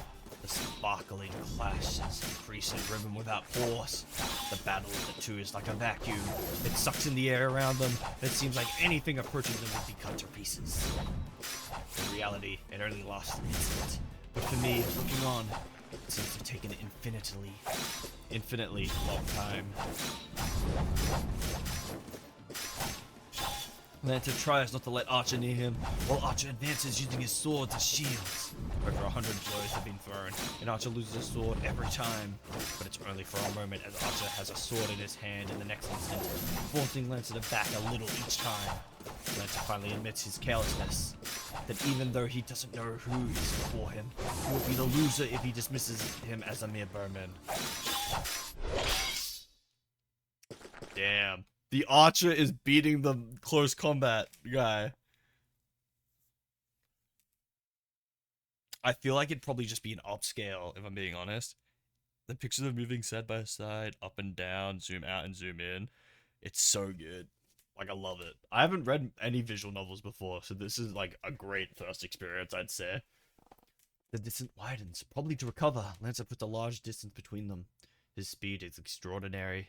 Archer's charge was out of this world, but it was still slow compared to Lancer. The movement of his retreat had panther-like speed and agility. 27. I've dismissed you that many times, yet you still have more. Lancer mutters in irritation. No, it's more like confusion. I feel the same way. According to Father, a servant carries only one weapon.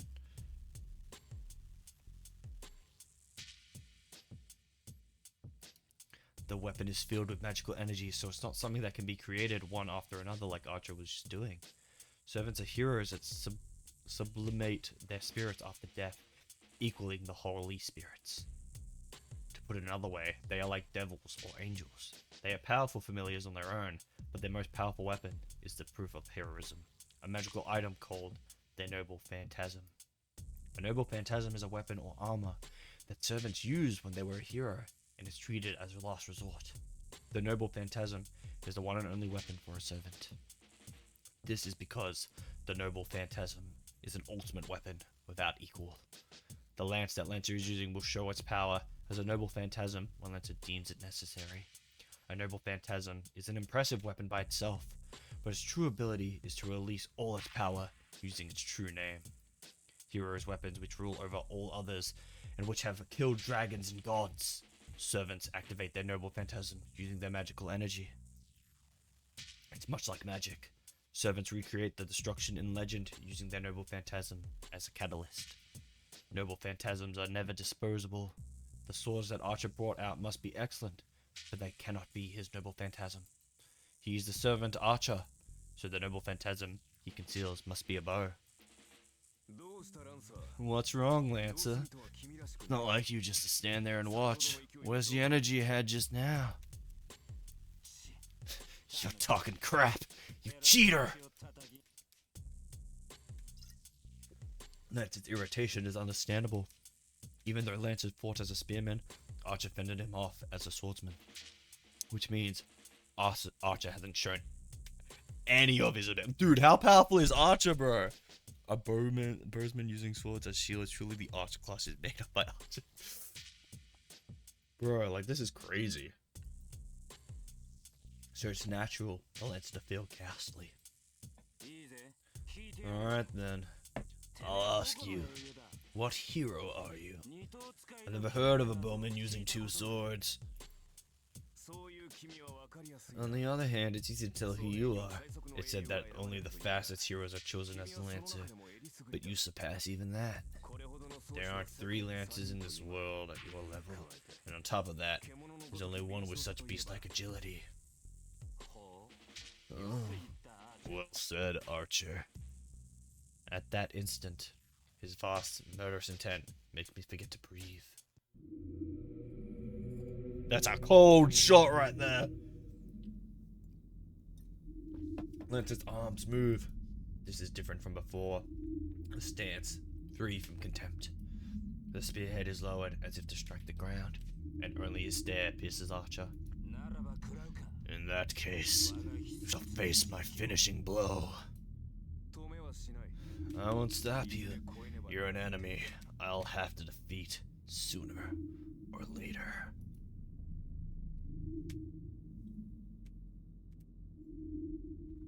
Lancer's body sinks down. At the same time, a chill like thorns fills the schoolyard. The air freezes. Not a metaphor, it literally freezes. All the mana in the air is frozen. The only person allowed to breathe here is the warrior called Lancer. The lance in Lancer's hand is unmistakably a demonic one. And now, it is waiting to take its true form in the moment it strikes. Oh, fuck, I forgot. No, wait, what was it?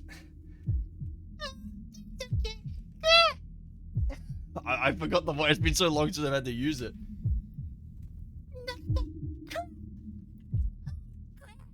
He'll be beaten. I don't know what kind of noble phantasm that is, but Archer will be beaten soon. It's implausible since this is the first time I felt such an intuition, but there's no doubt about it. Archer will die when the lance is thrust. It is determined. Literally, Lancer's lance is the embodiment of inescapable death. Archer will be defeated. Archer will die when Lancer pierces his heart. And yet, even though I know what's going to happen, I can't even help him. Because if I move even a finger, that will trigger the attack. So if anything can stop this battle and stop Archer's defeat, it would be... Wait, who's there? It would be the chance appearance of a stranger who I have all overlooked.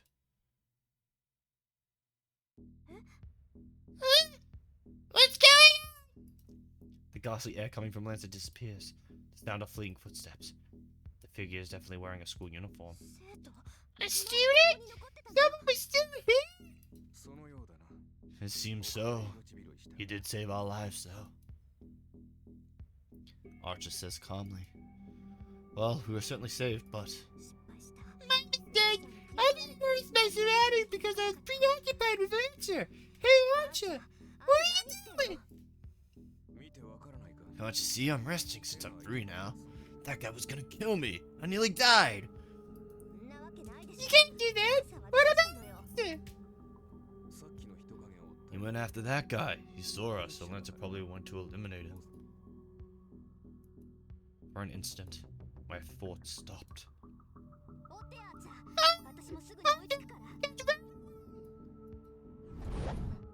Archer goes off after Lancer immediately. I curse my carelessness. It's the rule of Magi to eliminate any witnesses. Which is why, if one didn't want to do that, one just had to allow no witnesses. I've done that until now, so why do I have to make a mistake today of all days? A night where even the moonlight is obscured. A student is lying on the cold hallway floor, and Archer is standing still. He is staring silently at the student. A smell hits my nose. The blood on the floor makes clear that it's the smell of death. Archer! Lancer will probably go back to his master. This won't be worth it unless we at least find out what his master looks like. Archer goes after Lancer. I'm left alone with the student lying on the floor. I can't look straight at him, but I must. This is my fault. This is my fault. This is my fault. Ever since I was a child, ever since I became the successor of Tosaka, I've been preparing for something like this. There's no good or evil for Magi. I've always told myself that this road has only my blood and the blood of others, so... One shot from Lancer's lance, huh? You can't be saved with your heart pierced. I don't know how long it's been since Lancer killed him. Was he lucky or unlucky to be pierced through the heart? I guess Lancer's attack isn't a simple external wound, as the flow of blood from the rupture isn't too severe. It's not too severe, but it's all over when the brain doesn't get any more blood. No, basically, if his heart was pierced, He should have died instantly. But it's amazing he isn't dead yet. Yes. He's still breathing faintly after give his last scream. But that will only last a few more seconds. He can't heal his own wounds, and I don't have enough power to save him either. I have to look at his face. I should at least do that. I try to touch the head facing the ground and realize my fingertip won't move. They're trembling. I wonder why. I'm used to such things. I've had to make these kinds of choices many times before. I've lost many things due to my mistakes and my selfishness. That's why I'm ready for a day like this. So why? Why I'm so angry at myself? Sorry. I'll see you off. At least. I control my trembling fingers and my failing knees with my will and look at the face of the student. A huge smacking sound. It really feels like I've been hit on the head with a hammer. Stop it. Why does it have to be you? I grit my teeth, not to suppress my trembling. I'm really pissed off. Why is it him? Why did it have to be him? I'm not mad at Lancer for killing a witness quickly and perfectly, just as a servant should. I'm just angry at him for staying late at this place, on this day. Sakura's face flashes in my mind. She will definitely cry, and I recall one red-tinted day after school, a long time ago. A distant sunset, someone always running alone, and a boring girl staring at that from far away. And before me, the corpse of someone who happened to get involved. There is a way. I might fail and lose my last resort in the process, but there is still a way. No, I'll lose my last resort. Whether I succeed or fail, the result for me won't change. It's a mistake. The fact of his death is already determined. It's my fault for not noticing the things around me. It's his fault for unluckily staying late. So I don't need to go that far. Yes, because this is what my father, who gave me nothing else, left just for me. A powerful chunk of magical energy. A reliable last resort to win through this battle. A precious, precious thing, just for me. So, what kind of idiot? I shake the feeling off and kneel in front of the one who will become a corpse in another second. It is a beautiful song. Man, I've done it. The pendant in my hand becomes lighter. My father's memento is drained almost to emptiness. It falls onto what used to be a dying body.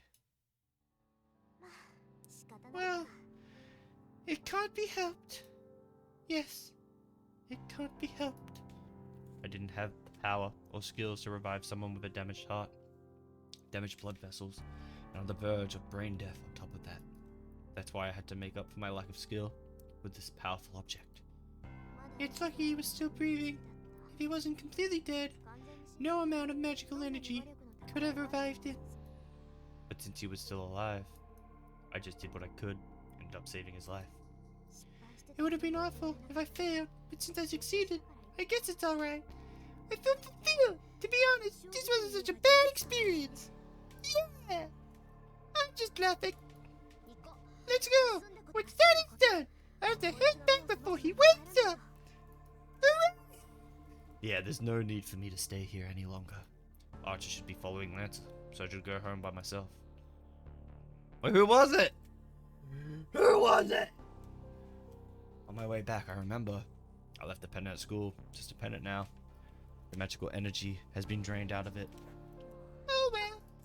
I have no more use for that pendant. Sure, it might. Oh, wait a second. I think I'm connecting brain dots. It was the redhead guy, right? And we just used that magical pendant. So he has magic now. And he is going to be the 7th summoner who summons Saber. Bam. Figured it out. I'm a genius. What my father intended to leave for me was enough. Magical energy to win the Holy Grail War. So now, without magical energy, that thing is meaningless. Oh, I figured it out. I figured out the plot. I enter the house without seeing anything and sit on the sofa. Archer isn't back yet. I sigh. and listen to the clock for a few minutes. I have to switch gears. What am I doing? Daydreaming after a battle like that? I jump up and brew some tea. There are so many things to think about. Most importantly, the servants. I have just witnessed a battle between servants I had previously only understood intellectually. Lancer. Lancer, huh? I panicked. I panicked when he almost used his noble phantasm, but I would have found out his identity if he had used it. The easiest way to beat an enemy servant is to learn their identity. Ignoring for the moment the idiot who doesn't even know his own identity, the biggest weak point of a servant is their true name. Discovering the servant's true name, in other words, figuring out their identity, should let you take a guess at what kind of noble phantasm they might have. It goes without saying, but since servants are heroic spirits, they have a legend associated with them. If you figure out their legend, you should be able to find out most of their abilities. Servants are called by their class names because they want to hide their true names. Because the more famous a hero is, the more people know about their weapons and their weaknesses. A heroic spirit that becomes a servant never gives out their true identity. The only ones that know the servant's true identities are the masters. There's even a tactic, understanding that the masters hide the servants' identities while trying to discover the identities of others. This is the 5th Holy Grail War. The qualities of the servants are determined by the ranks of the summoned heroic spirits. It goes without saying that the more famous heroes and the heroes with better weapons are stronger, but it's difficult to summon such heroic spirits. To summon a heroic spirit, one must have a connection with them, such as a weapon they used during their lives. Even the Magic Association has a few of such things, so generally, one will summon a heroic spirit that suits them like I did. A servant's strength is determined by the rank of the heroic spirit, but it's not that simple, as even the most powerful heroic spirits may have a hard time depending on the class they are assigned to. That is because of the special abilities assigned to each class, the possibility of the weak defeating the strong. The 7 classes each have a different additional ability, and one even has a chance of defeating an opponent of higher rank, depending on the ability's affinity. To take an example, an infamous hero has defeated a great hero 4 times in the past. As far as I know, the most powerful servant is Saber. In all the previous 4 wars, Saber has made it to the final fight.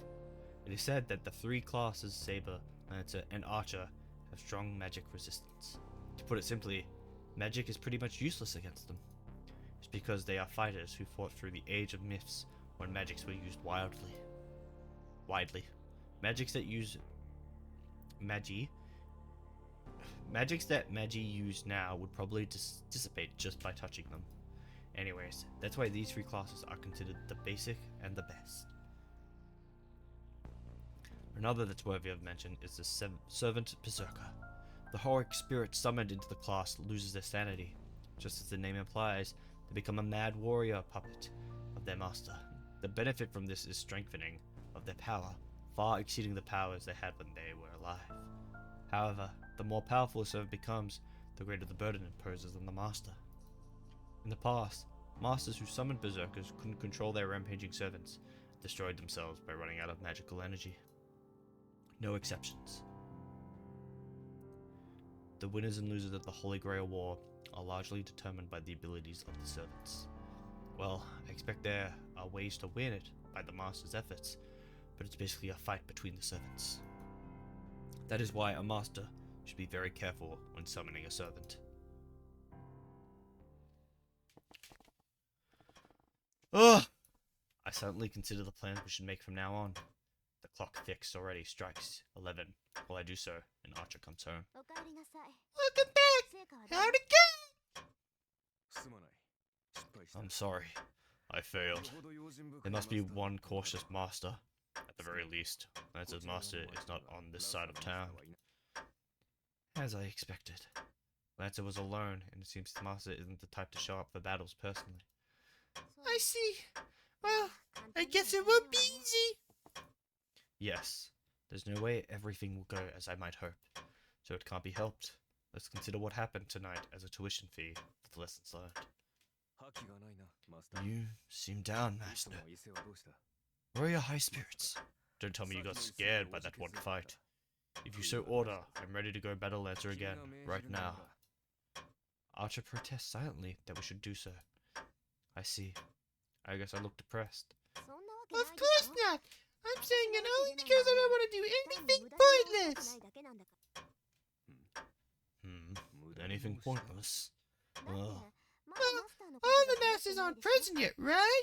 Tonight couldn't be helped, but I would stop fighting before we get the signal. My father told me this is one of the rules of the Holy Grail War. I see. So your father was also a master. Archer nods, understanding. Then Archer makes a troubled face and starts to ponder something. What? Do you have something you want to say? Yeah, there's something I forgot to ask. You've been raised since you were small to be a master, and you've accepted that, right? So you've expected to be a master since the beginning. Of course! Well, you said just did a suddenly appointed. But I'm different. For the Tasaka family, the Holy Grail has been our earnest desire for many generations. I thought so. So you must have a purpose. I forgot to ask about that. I cannot swear my sword to you unless I know my master's wish. So Rin, what is your wish? Wish? I don't really have one. Nani? Oh, Archer's making a funny face. That can't be true. The Holy Grail is an almighty grail that granted wishes. Becoming a master means obtaining the Holy Grail. So how can you say you have no wish to grant? Archer is asking with a serious expression. Oh, I see. The master's wish after obtaining the Holy Grail isn't irrelevant to the servant. But it's strange. Father said that the servants have wishes as well. But that is only their wish. I don't think Archer should be concerned because I don't have any wishes. Alright, if you don't have a specific wish, why not wish for something ambiguous, like ruling the world? Why? The one of I need a beach. Hey now, Archer, the one is just another word for the things you value around you, right? That's something I've had since I was born. If you tell me to rule such a world, I will rule it. Archer looks at me with a troubled expression. I'm amazed the guy really is hard-headed. Ridiculous. The Holy Grail is a power to grant wishes. A power to obtain the world. Are you saying you're seeking it, yet you have no wish? But ruling the world would be so troublesome, and there's no point in wishing for something so pointless. You seem to lack imagination. I don't understand. For what then do you fight? I fight because there's a battle, Archer, and I'll take whatever I can get. I don't know about this Holy Grail thing, but I can just use it when I find something I want, right? As a human, there are infinite things on my want in life. So, you're saying? Yes, I'm fighting to win, Archer. Archer's shoulders slump. Maybe he's disappointed in my opinions, but it seems he's finally relaxed. I give up. You're certainly a worthy master for me. I find it hard to deal with that kind of comment, so I wish he'd stop saying such things. Huh? A servant is no right to choose their master, but I ask for the heck of it. Why am I a worthy master for you? It goes without saying, you're unmistakably the strongest master. No one would be a better master to serve than you. Oh, thanks. That doesn't sound like flattery when you say it. I look away because I'm embarrassed. I find it hard to deal with Archer because he speaks frankly like this even though he's so cynical. But well, I'm honestly happy that he trusts me. I trust Archer and he trusts me. I don't think this is a sense of solidarity is a bad thing. Well, let's take a break. Even if the 7th master is going to appear, it won't be right now. Wait a minute, Rin. What happened to that jewelry of yours? You mean that my pendant? Oh, I forgot it. It's out of power, so it's not used for it right. That's true, but... well, if you say so. Yes, it's a memento of my father, but it's not like it's my only memory of him. remember when he abandoned me. That's a good memory. Still good. You don't have to be that strong, Rin. So saying, Archer takes out the pendant I left at school. Aww. Ah, beautiful. Oh, you went and picked it up for me? Don't forget it again. It only looks right on you, Rin. As if he's embarrassed, Archer looks away as he hands me the pendant. I see. Thanks. I accept it. To be honest, I don't know if I should be embarrassed or cool about it. The pendant is as it was. As expected, there's no magical energy left in it. Empty of magical energy, it's just an expensive but ordinary jewel. It doesn't hold any power. But as Archer would put it, even if there's no power left in this pendant, it still has meaning. There's something my father specifically left for me. Then maybe I can just laugh off the fact that I helped that guy by sacrificing my trump card. Hey, wait a sec. Something clicks in my head. I wasn't thinking straight back then because of my regret, but thinking about it calmly, I missed something. He saw us, so it'll be dangerous unless we adjust his memory. Basically, let's prioritize eliminating the witness over his battle. As you should, it's the only correct voice for it. Oh god. I can feel my voice starting to give way soon, so once this day's ended, I'll have to end the stream. Lance's thinking probably matches his master, so if such a master finds out the guy they killed didn't die, what would he do? He wouldn't let the guy keep on living. I get up from my sofa. It's been 3 hours since then. I may not make it, but after all I did, I have to make it on time. Oh my god, this day's gonna go on forever. It's already like nearly 12 o'clock here. Oh, fucking bug. Let's go. I run through the night. Fortunately, I know where his house is. No, I didn't look it up, but it just happens that an acquaintance of mine goes there a lot, though I've never been there myself. Honestly, he was taking on unwanted troubles. Archer has no interest in cooperating. He was against saving the guy when he was dying, and against me going to help him right now. It's midnight. Under the cloudy night sky, we reach the Japanese-styled house. There's no sight of anyone in the house on the edge of the residential district.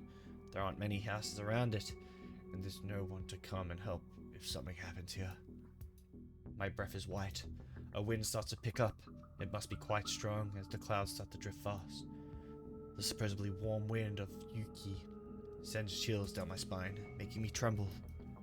Even if Yuki City is considered warm, it's still cold on the hill.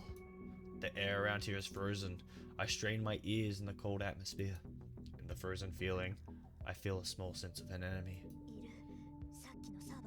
He's here. The servant from before. I bit my lip. His presence is perceptible on the other side of this wall.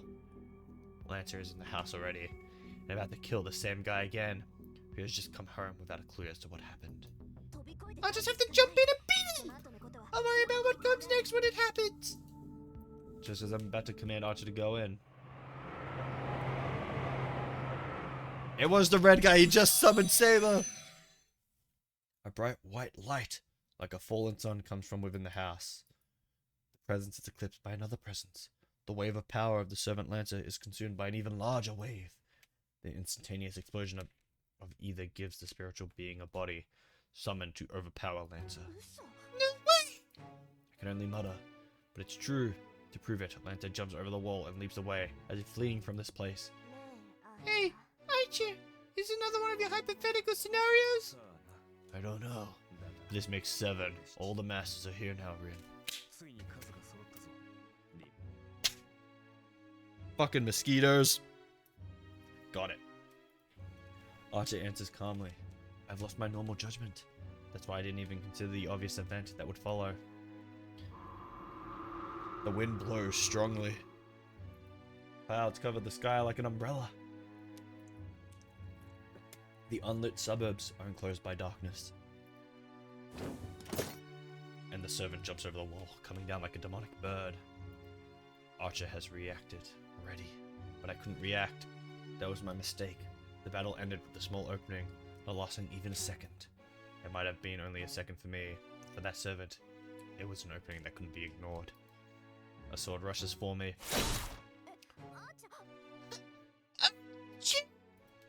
Archer pushes me aside, and the servant slashes him. It happens in an instant. Archer, who handled Lancer's fury of attacks beautifully, has been taken down with one blow. Archer! But I make it in time this time. Just as the enemy servant is about to cut off Archer's head with her blade, I forcefully removed him. A pain in my right hand. It must have been an exclusive command, so a command spell has disappeared from my hand.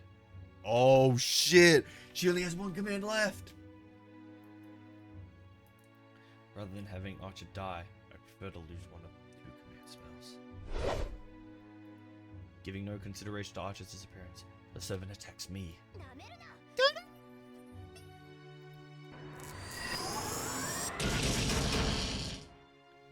I take from my pocket a topaz with a wind spell stored in it, then I launch all the magical energy it contains at her without processing it. This thing, which can blow away a house without a trace, is a bundle of wind spells I've stocked up over time. It's one of the 10 jewels I've been putting my magical energy into for 17 years without rest. I'm using all the magical energy stored in it, so even if I can't defeat her, it should at least slow her down a bit. Not even that. It did nothing. The swirl of wind that instantaneously tear apart anything caught within it disappears like a magic trick the instant it touches the servant. Such strong magic resistance. Mere magical energy from a magus cannot hurt this servant. So this is it. She can't be hurt by magic, and I've lost the protection of Archer, so I can't stop this servant. I barely managed to avoid one blow, but that's all. I look up at the night sky. In it is the figure of a cold-hearted death, who's looking down at me as I may lay miserably on the ground.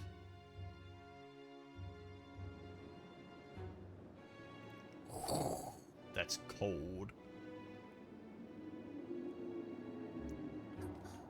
Her sword is like invisible. The wind blows between the dark clouds and the spiral sky. The moon shines, the falling moonlight on the beautiful face. This is the servant that drove off Lancer, defeated my archer in one strike, and annulled my magic with no trouble. I gotta... British. That magic was splendid, Magus. The girl whose voice is like a bell. Yes, this voice is like a nightmare right now. It's only natural. The more beautiful my enemy is, the more of a nightmare it is, as I cannot believe the difference in our strength. British. But this is the end, Master of Archer. Fine, this is a terrible voice for her. The point of the sword shines brilliantly. You know, I should give her the deep voice. Yes. This is the card I wanted. The one said to be the strongest of all servants. The hero of the sword. Link.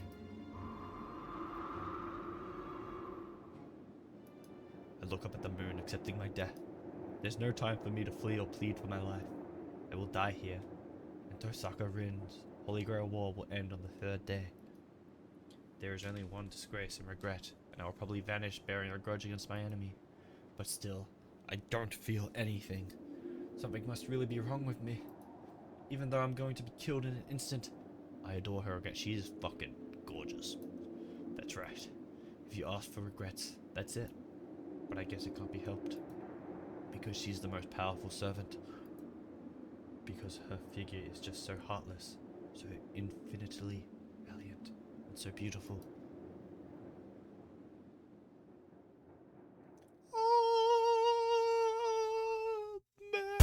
Oh fuck!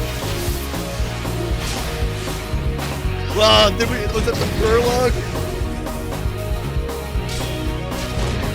Oh my god, what a journey!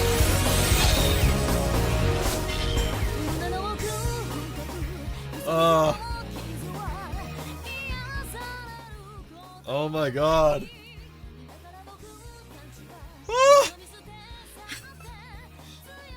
That was fucking awesome. Oh my god, that was just the prologue. You're right, I should applaud. That was beautiful. I can't believe we beat the visual novel, guys. Oh man, that was great visual novel. We did it, guys. This is a good song too.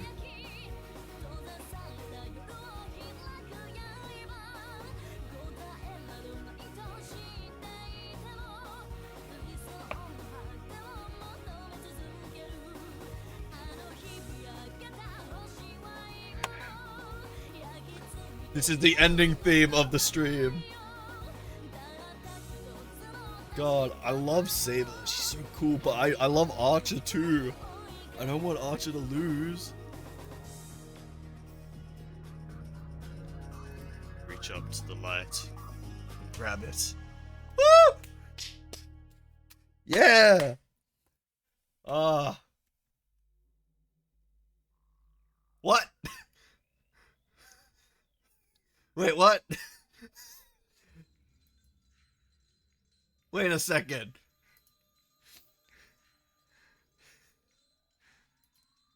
When I start next, do I just hit start again? Okay, we'll hit start. Okay. Alright. I am the bone of my sword. Steel is my body, and fire is my blood. I have created over 1,000 blades unknown to death, nor known to life. Have withstood pain to create many weapons, yet those hands would never hold anything. So as I pray, unlimited blade works. Hey! Woo!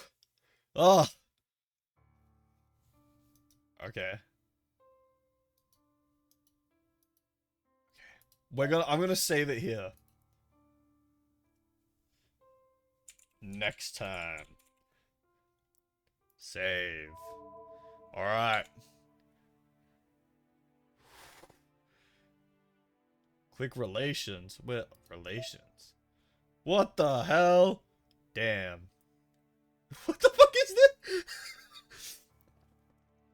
Damn, look at these baddies right here. Is this where I can see titties? Like, I'll eventually get to see titties?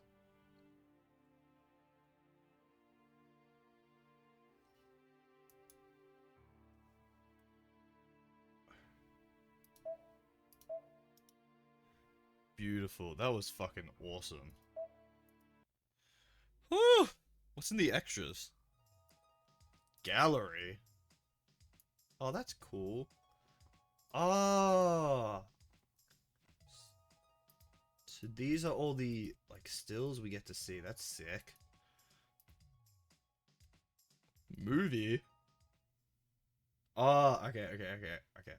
Got that. Oh, this is sick. ED least. Meat. Alright, but yeah, that's gonna do it. The 4 hours there. Holy shit, that was fun. That was a great start to the game. I'm in it. I'm invested. I didn't know how I was gonna feel about doing a visual novel, but I'm in it now. Like, I'm heavily invested in that. Holy shit. I don't know when the next stream is gonna be. I might stream tomorrow. Don't know if I'm not really sure. My time is all weird because of my work and stuff like that. But thank you guys for coming out for this. This was a lot of fun. I definitely need to give my voice like a day or two of rest after that. Hasta la vista, baby. In the ED list, the big cards are the main endings, and the stamps are all the bad endings. Ooh, I'm definitely gonna have to play through this a couple of times. But yes, thank you all so much for coming out. I really appreciate it. I will upload this onto YouTube as well. So yeah, there's that, and hopefully I can get back into it soon after my voice has rested a little bit. But yeah, thank you so much, and I'll catch you all next time.